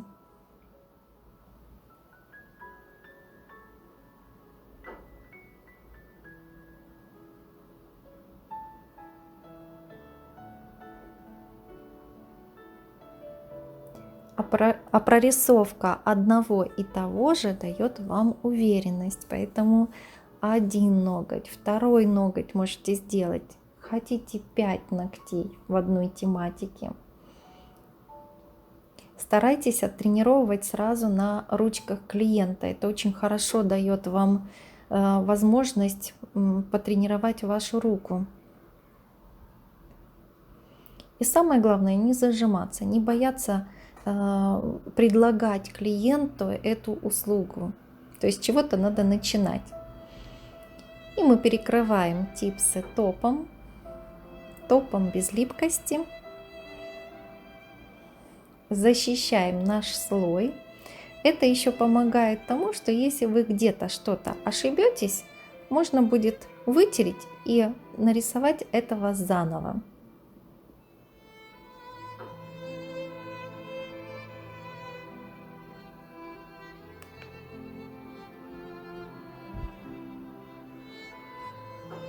Под топом очень красиво выглядят наши цветы.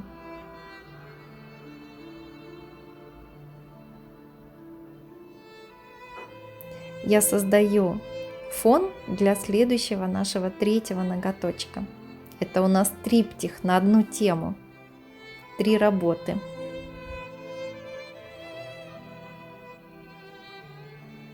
Первые 2 работы мы рисовали без медальона, для того, чтобы как бы ничем не усложнять вам работу пространством.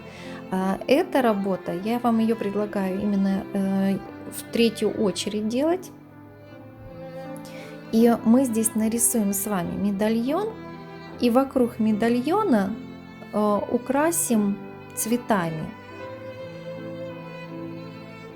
Я беру белую пасту.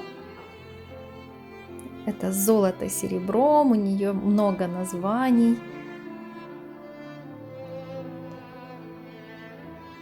Платина. Очень красивый у нас он, лидер продаж, очень пользуется спросом, так как клиент иногда не может определиться, что же ему больше нравится, золото или серебро, и тогда я предлагаю именно вот такую пасту.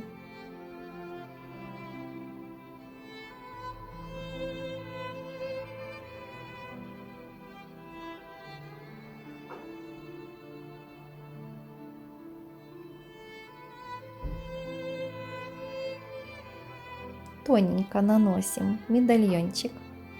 Здесь нужен глазомер.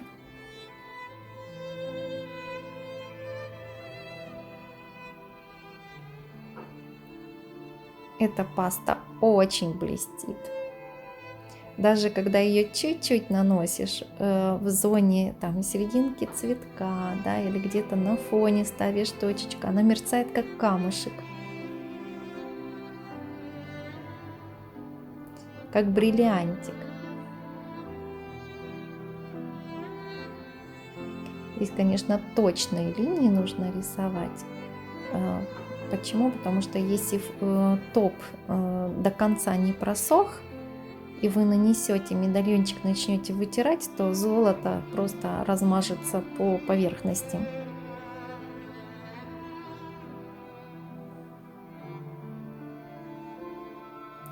Я просушила медальончик в лампе. И начинаем украшать наш дизайн цветами.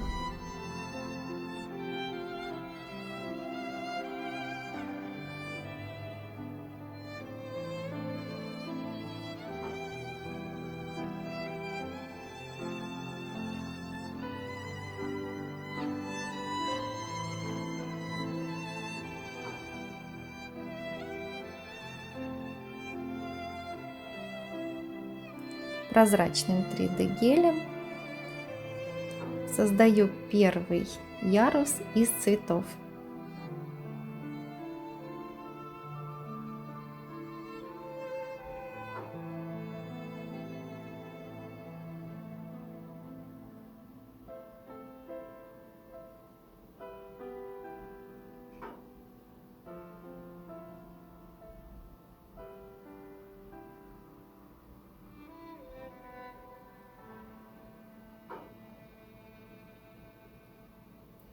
Можно несколько раз рисовать по одному и тому же месту, пока гель мокрый. Если вы гель уже просушили и вы хотите там что-то подправить, этого делать нельзя. Ну или сверху рисовать по уже мазку, который запекли в лампе. Красивее не будет. А вот на вот этом этапе, когда оно еще все мокрое, вы можете формировать несколько раз и делать, пока вам не понравится. Вы можете вытирать, девоньки, ну как бы Не нужно стараться, вот вы все нарисовали, и если вам не нравится, это все, вот все пропало. Нет, вытираете, заново рисуете. Не получилось, особенно сейчас в нашей работе, когда мы работаем с типсами. Не получилось, не понравилось, не соглашайтесь, вытираете и заново рисуйте. Пока вам не понравится. Вот когда вам уже нравится, вы уже потом рисуете и не дышите, чтобы не испортить. Да? Вам, если какой-то этап уже понравился, вы потом во что бы то ни стало доведете эту работу до конца, и она будет красивая, качественно доведете. А вот если вам уже в каком-то месте не нравится, вы начинаете дальше ее топить. Ну, не знаю, как у вас, у меня так. И не думайте, что у меня всегда все было вот так вот сразу, раз и все красиво. Да? Художники, они, вот знаете, очень много практикуют, они очень много даже в начале своего жизненного пути, да, они очень много сомневаются, они где-то в сомнениях ищут истину, да, вот. И я тоже через это прошла, и вот как-то вот мне все время было не то и не так, вот я рисую, ну как бы через это прошла уже. Сейчас, слава богу, я ценю свое умение, старание. Ну и, конечно, вы, мои хорошие подписчики моего инстаграма, да, вы все время своими комментариями так меня сердечками, когда я веду прямые эфиры, да, вы меня так прям насыщаете теплом, спасибо вам за это. Вот, и те, кто приобрели этот курс, скорее всего, являются поклонниками, да, моего творчества. Так, девоньки, а тем временем мы уже перекрыли топом. Вы в курсе, что второй ярус мы наносим только по топу, то есть мы не рисуем по первому ярусу. Нам очень нужна вот эта вот скользкая поверхность, по которой будет скользить наша кисть. И если она не скользит, вы начинаете думать, а что вы не сделали. Здесь можно взять 3D белый, немножко с фактурной пастой, можно просто 3D белый взять. 3D белый, он ярче немного от клира, и вы таким образом можете уже мягко вытягивать наши цветы.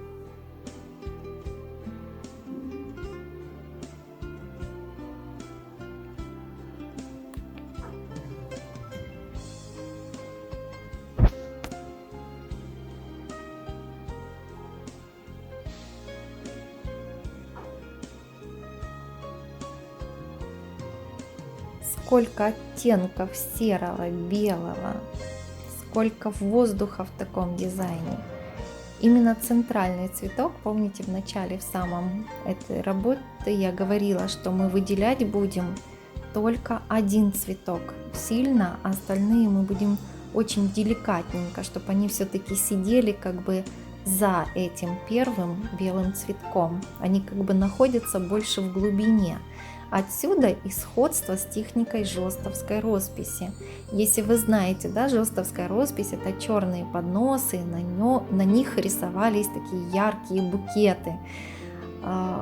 И мастерство художников было в том, чтобы передать вот эту глубину всего букета. А в этих букетах там было много всего, и какие-то розаны, и маки, то есть вы помните, и ирисы.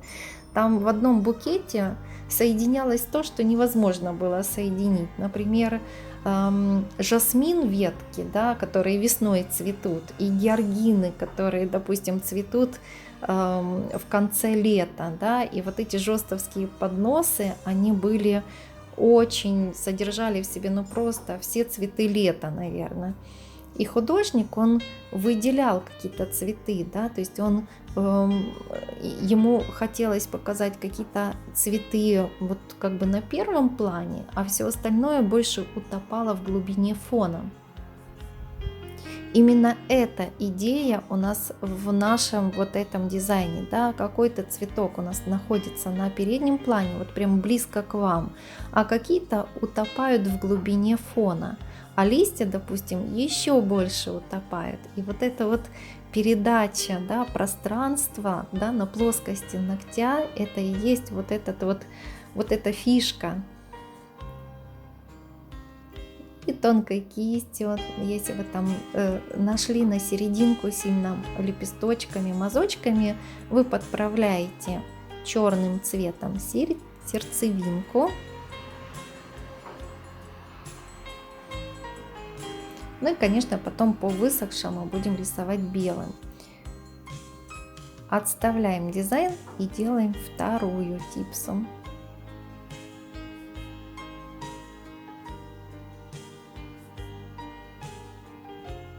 3D белым. Чуть-чуть добавляя в него фактурный. Здесь мы уже прозрачный не берем вообще.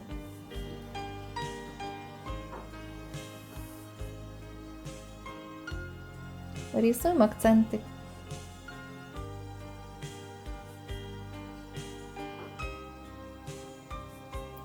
Знаете, даже если мне где-то чуть-чуть какие-то лепестки не нравятся или вот не сразу нравится цветок, я потом все равно вижу, я из него сделаю красивый или нет.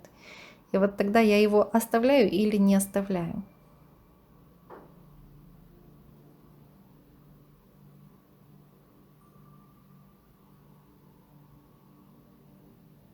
Эх, красотища. Я представляю, какие вы у меня умнички там. Девоньки, обязательно присылайте работы, особенно первые, да, вот когда вам нужна помощь моя, да, в директ, или там найдите, кто у меня может на вайбере быть, да, кто в инстаграме, в директе, присылайте работу, и буквально на первых работах я уже сразу буду вас немножко направлять.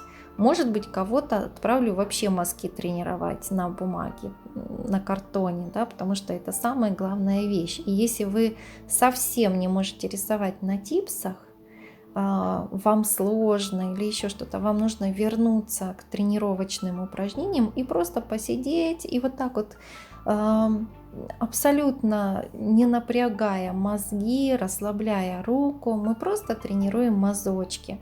Вот когда вы рисуете уже красиво мазки, соберите это в пятилистник на картоне. Когда вы это сделали на картоне и вам нравится результат, вот, вы уже можете переходить на типсы. Но если у вас не тренирован мазок и у него нету тонкой ножки к центру, девоньки, вернитесь, пожалуйста, не спешите. То есть в этом и есть качество вашей работы. Чуть-чуть тронула листики, посмотрите, да, там где-то чуть-чуть наметила их, чтобы они все-таки были видны.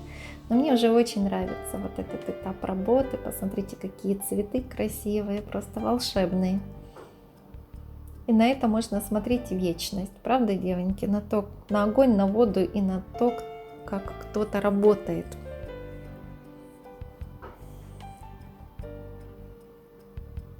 И делаем этот же этап работы на нашем третьем типсе. Я специально сделала 3 работы вам, для того, чтобы вы на этой работе максимально оттренировали пятилистники.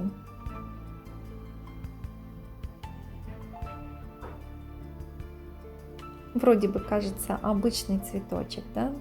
А сколько с ним иногда нужно попрактиковаться, чтобы вот эти мазки были красивые, пушистые.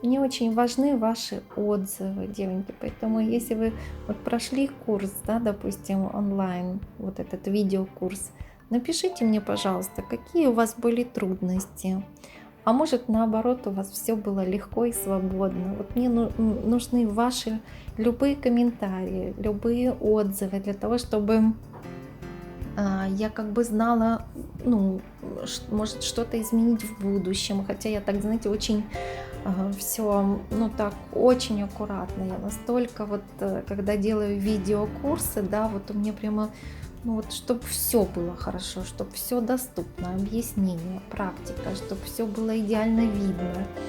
Ну, вот как бы все моменты хочется охватить, чтобы вам было удобно.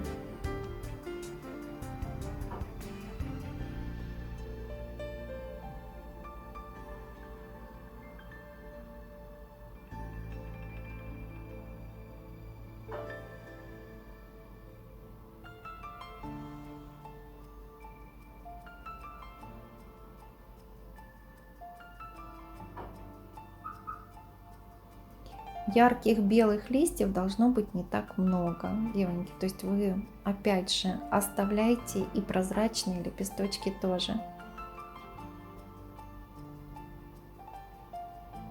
Здесь получается как игра света и тени в этом дизайне, потому что черный фон, и у нас такая моногамия. Моно от слова, по-моему, латинского, означает один. То есть у нас здесь выполнен дизайн в одном цвете, как бы в черно-белом, с промежуточными оттенками серого получается.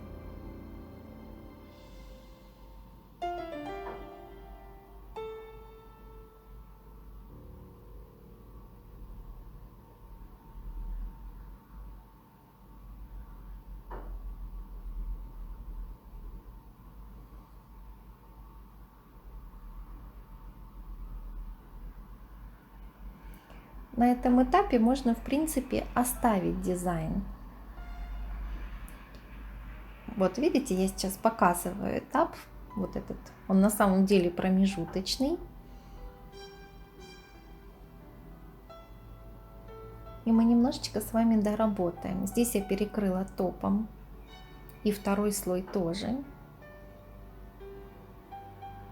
Ставим сердцевинки тонко-тонко. Старайтесь, чтобы в вашей работе сердцевинки были небольшими, то есть они мелкие. За счет этого цветы не выглядят детскими, а красивыми.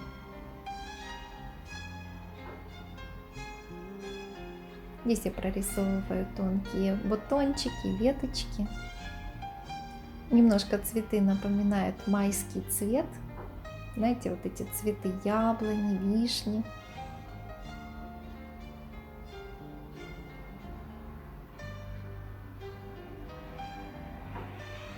Бутоны у нас будут ярче, чем листья.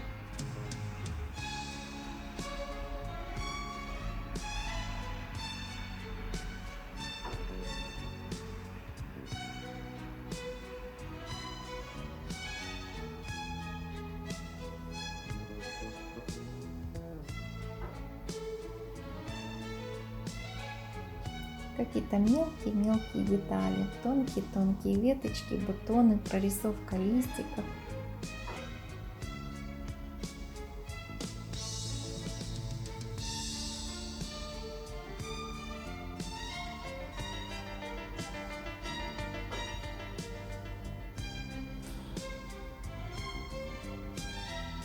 То же самое делаем на втором типсе. Дотягиваем кончики листьев в центр. Очень тонкими точками ставим сердцевинки.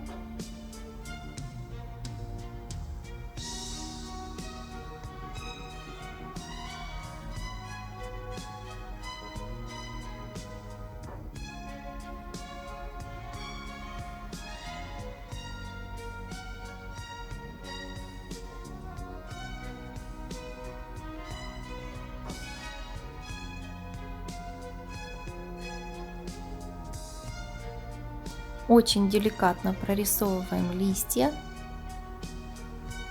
Не прорезывайте их, пожалуйста, белым контуром с двух сторон, только по одной стороне идет контур.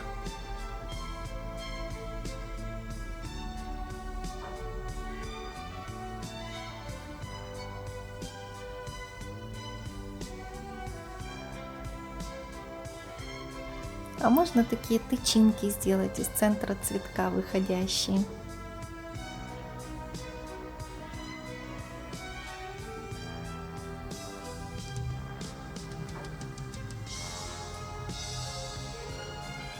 Здесь я именно фактурной пастой рисую, ультрабелым. Он дает тончайшую линию. При смешании с 3D белым и пастой получается идеальный гель для прорисовки.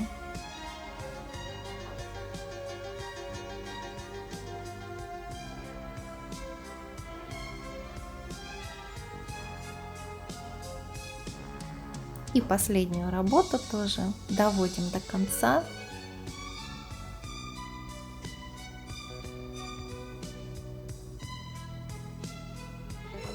Здесь, видите, я как бы на медальончик нашла так эффектно одним из лепесточков и перебила вот этот овал немножко.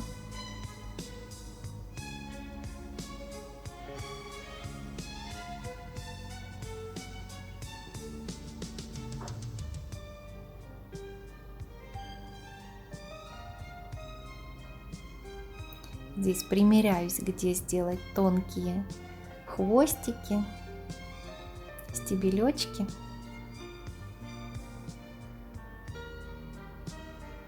И как всегда на тонкую-тонкую ниточку нанизываем бусинку.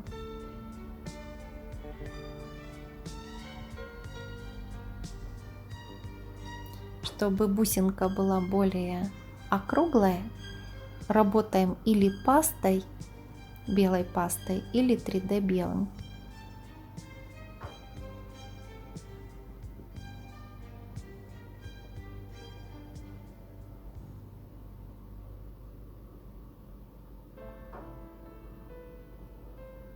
И вроде бы работа готова.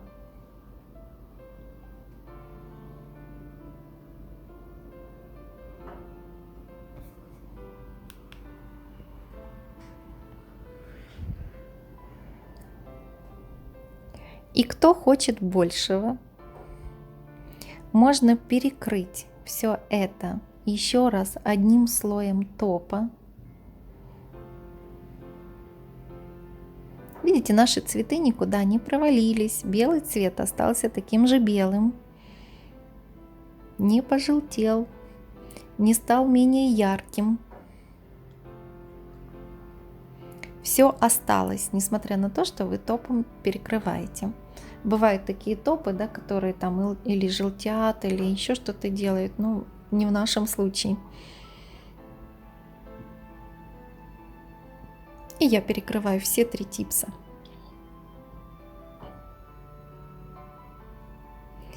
Для самых финальных и самых красивых мазков. Как я вам говорила, у нас ультрабелый фактурный, который оставляет после себя, даже вот видны ворсинки в нем такие вот. И когда вы им работаете по топу, вот это уже самая фишка начинается. И ваши и так такие объемные воздушные цветы, они просто становятся еще более воздушными. Ну и сейчас вы это увидите.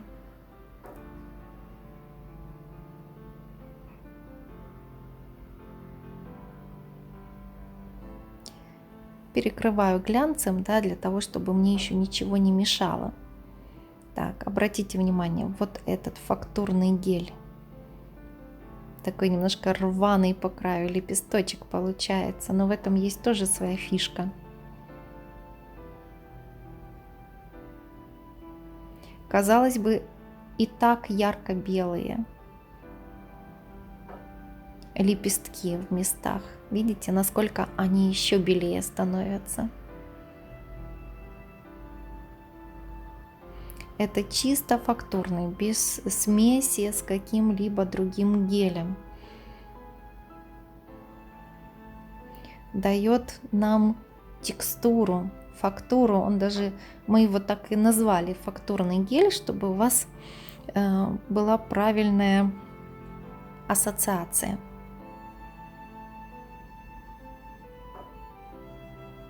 Видите, немножко слегка его наношу, и просто цветок невероятно приближается к вам.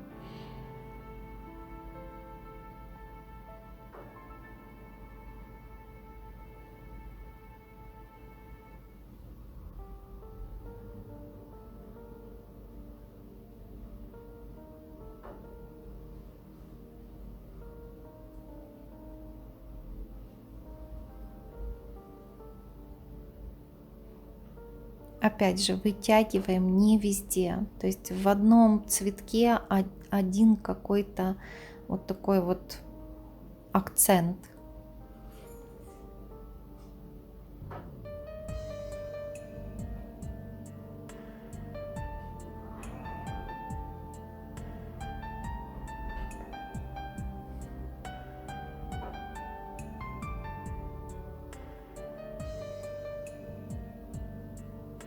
И в нем, конечно же, какая-то магия.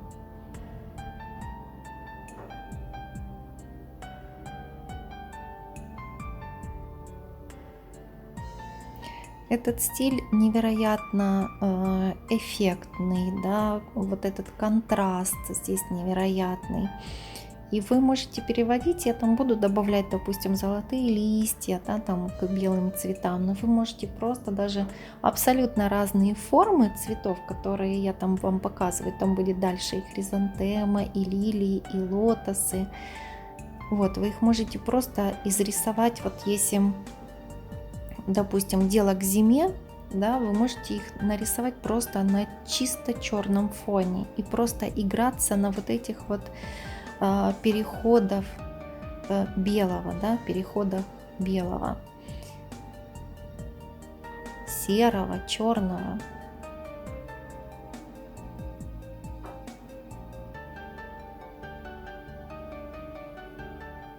Это наша вторая работа уже.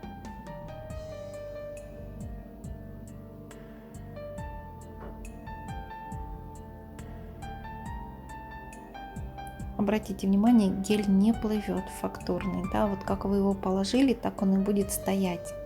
Если у вас гели, которые плывут, которые не дают вам протянуть мазок, значит, вам нужно просто поменять гель. Или расплывается, знаете, на типсе, или не дает вот это вот ощущение мазка, отпечатка. Меняйте гель.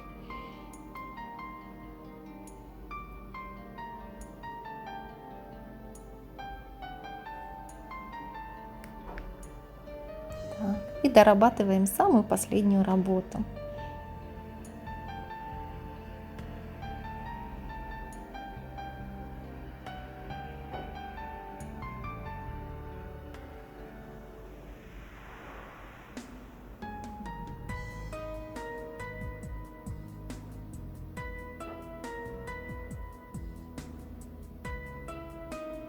Такой цветочек похож на бантик, да, который находят на медальончик.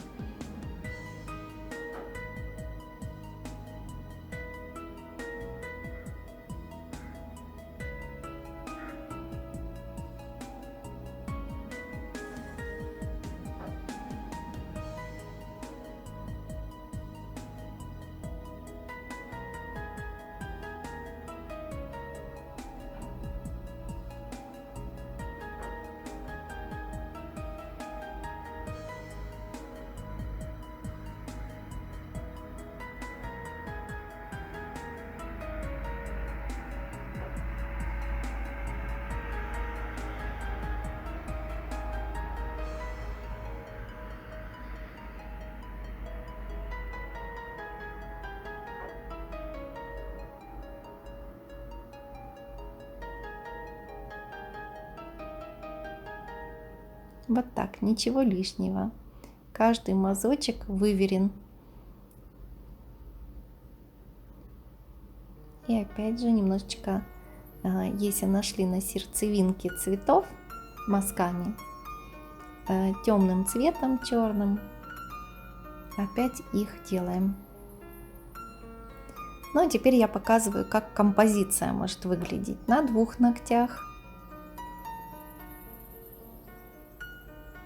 Можно цветы по разные стороны распределять. А можно делать композицию вовнутрь цветы. Как бы с одной веточки расходятся на один ноготок и на другой.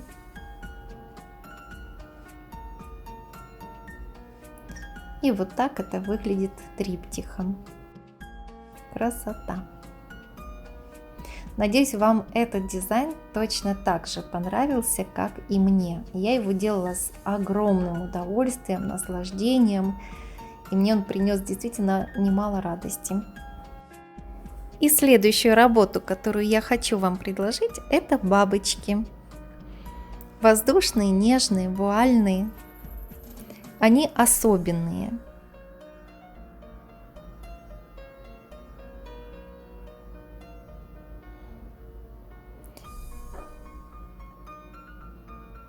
На черный цвет фона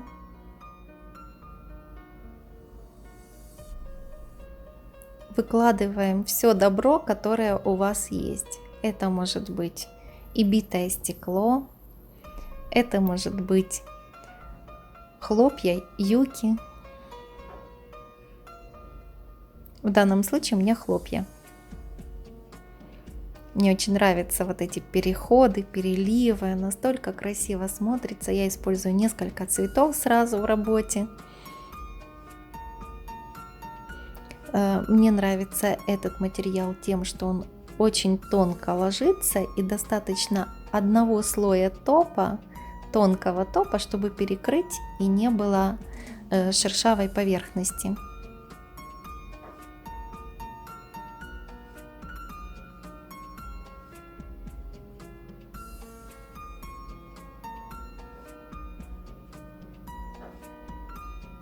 Ну и, конечно, мне нравится, как и любой женщине, этот славный перелив, который у нас образуется.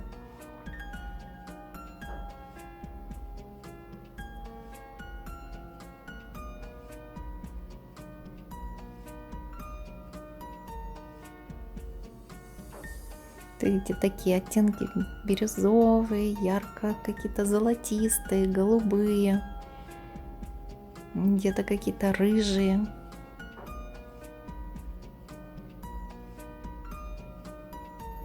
И то же самое делаем на втором ноготочке.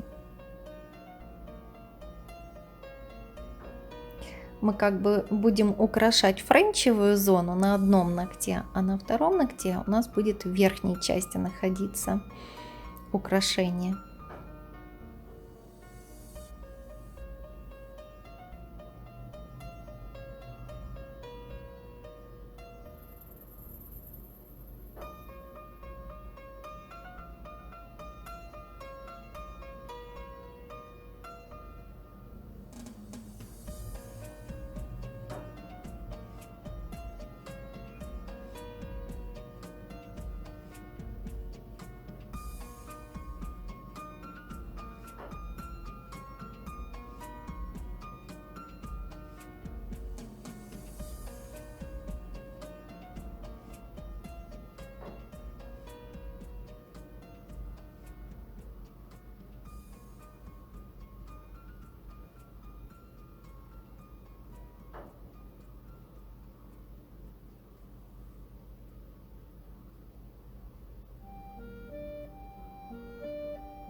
После того, как вы перекрыли топом, просушили его в UV-лампе или в LED-лампе, начинаем рисовать центр нашей бабочки. Я рисую кругленькую головушку, потом капелькой маленькой я рисую грудную часть и снизу вверх я рисую хвостик. Обязательно обозначаю крылышки.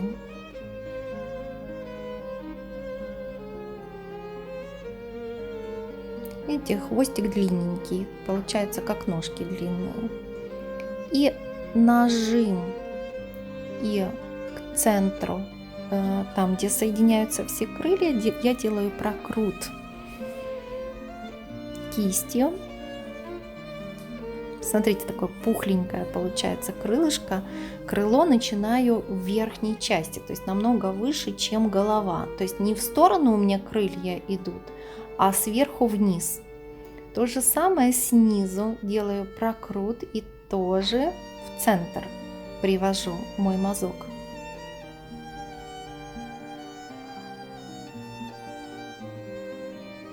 Увеличиваю объем крыла вторым мазочком.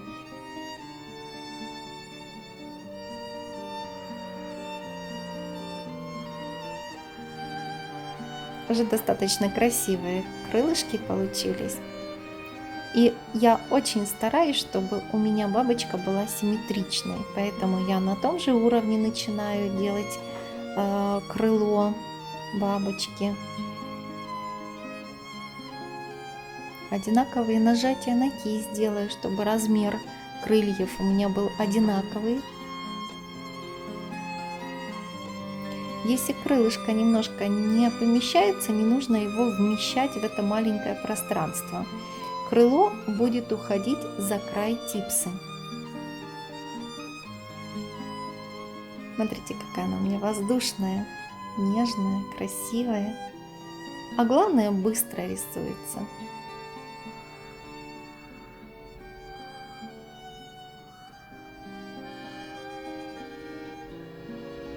Если что-то хочется подровнять, подровняйте сразу, до запекания.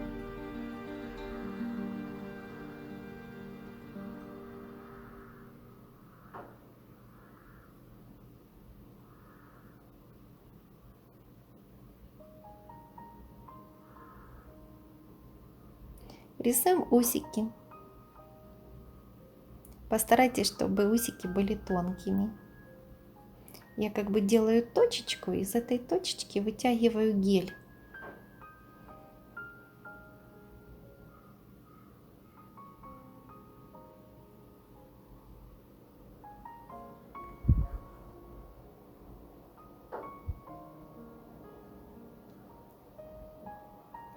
А также наша бабочка будет как будто бы сделанная из шелковых ниточек. Поэтому, видите, внизу идут такие вот как бы маленькие нити, капельки. Я ставлю точечки.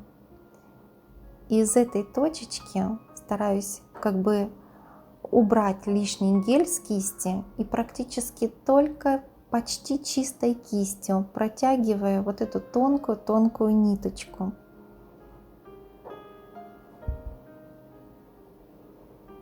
Можно также подтянуть и верхнее крылышко, вытянуть из него тоже ниточки. А вообще мне очень интересно, как именно эту работу сделаете вы, и может быть вы что-то привнесете свое, какую-то интересную, красивую прорисовку. Поэтому, девоньки, буду рада очень вашим всем работам, которые есть.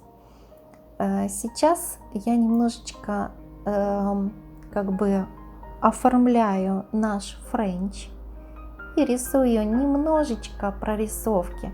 Прорисовка эта должна быть очень деликатная, и она не должна мешать нашей бабочке. То есть бабочка у нас в этой картине главный элемент. И если вы рисуете завитки, старайтесь, чтобы их было очень дозировано, чтобы они не отвлекали внимание от бабочки. Видите, я вот буквально совсем так намек сделала, точечку поставила. Мне очень хотелось продолжать, но я себя просто, знаете, как бы просто не дала. Добавляем парочку мелких точек.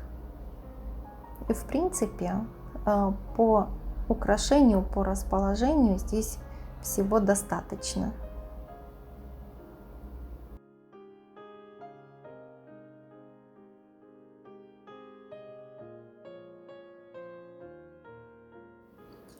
И рисуем вторую бабочку, точечку, капельку и хвостик.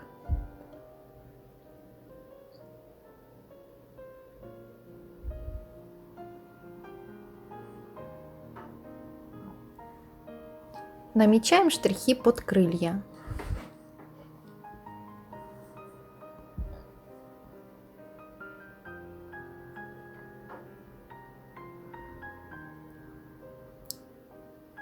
Прозрачным. Рисуем крылья. Кисть кладем плашмя, первый мазок, и мягко его раскручиваем на ребро.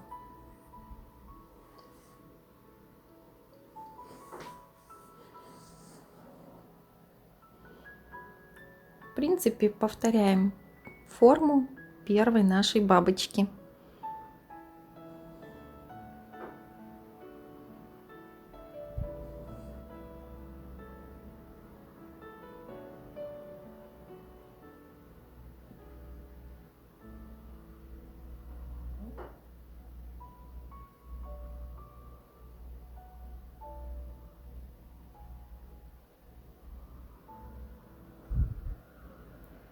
Если вы внимательно посмотрите на форму нашей бабочки, то верхние крылья у нее находятся на большем расстоянии, чем нижние крылья.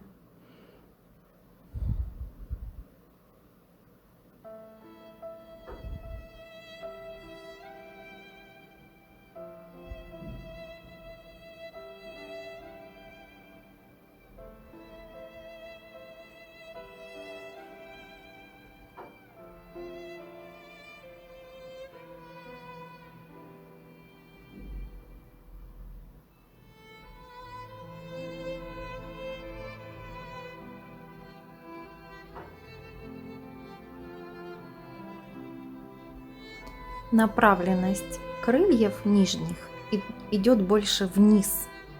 Да, если верхние крылья вверх и в сторону, то нижние крылышки, вот самый первый мазок, я стараюсь прям максимально вниз отправлять, да, и делать такой даже иногда выемку возле хвостика.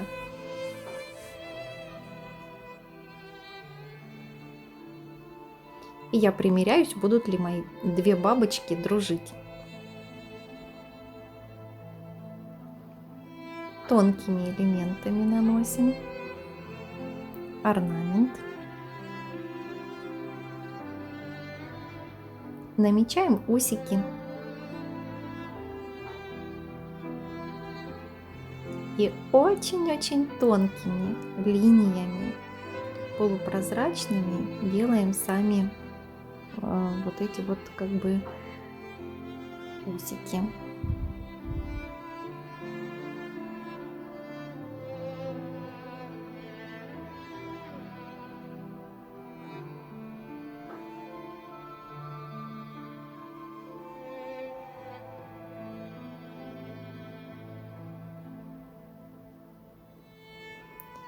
Перекрываем бабочки топом без липкости.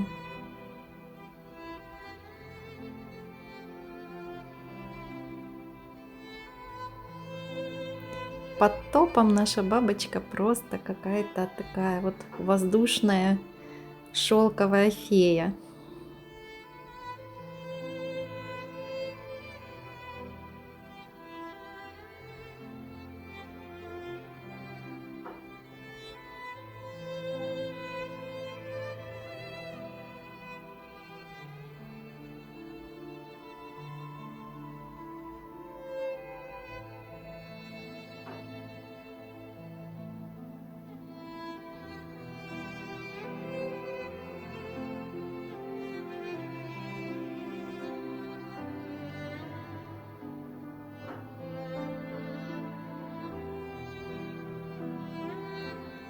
После покрытия берем фактурный белый и самый верх крыльев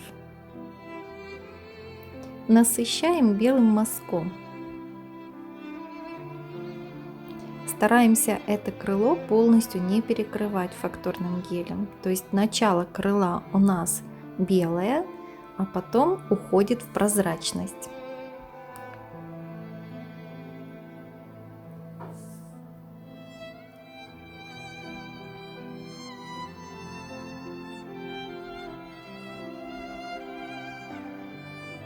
Даже серединку мазка, чтобы она мягче вплавлялась в само крылышко, можно вот так вот растушевать чистой кистью. То же самое повторяем и на второй бабочке. Тут самое главное продублировать и попасть мазок в мазок.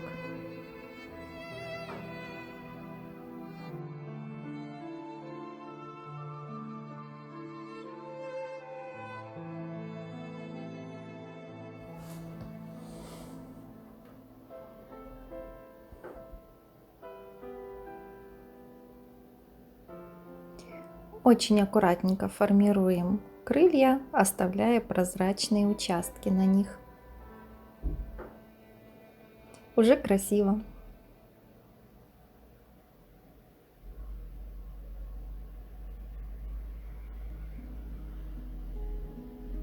Если где-то нужно, растираем. Много нанесли белого, да, допустим, можно просто чистой кистью немножко растереть или убрать, если где-то какой-то контур у нас получился ненужный в крыльях. И осталось совсем немножко. Также привязываем наши крылышки, цепляем на шелковую ниточку.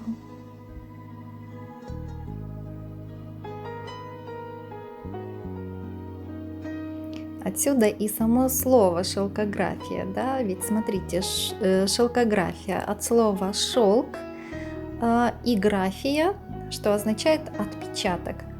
Ну и я такую интерпретацию сама придумала, да, что отпечаток шелком. Получается, все наши работы, которые мы вообще делаем с вами, они воздушные, нежные, красивые, как будто бы сплетены из шелка и шелковой ниточки. Ну и вот вы можете здесь полюбоваться уже нашей конечной работой. Я здесь очень дозированно фон делала, и сами бабочки ничего лишнего, только бабочки и слегка какой-то орнамент. Так, можно сделать вот бабочки на вот таком вот темно-синем фоне, тогда это больше зимний вариант будет.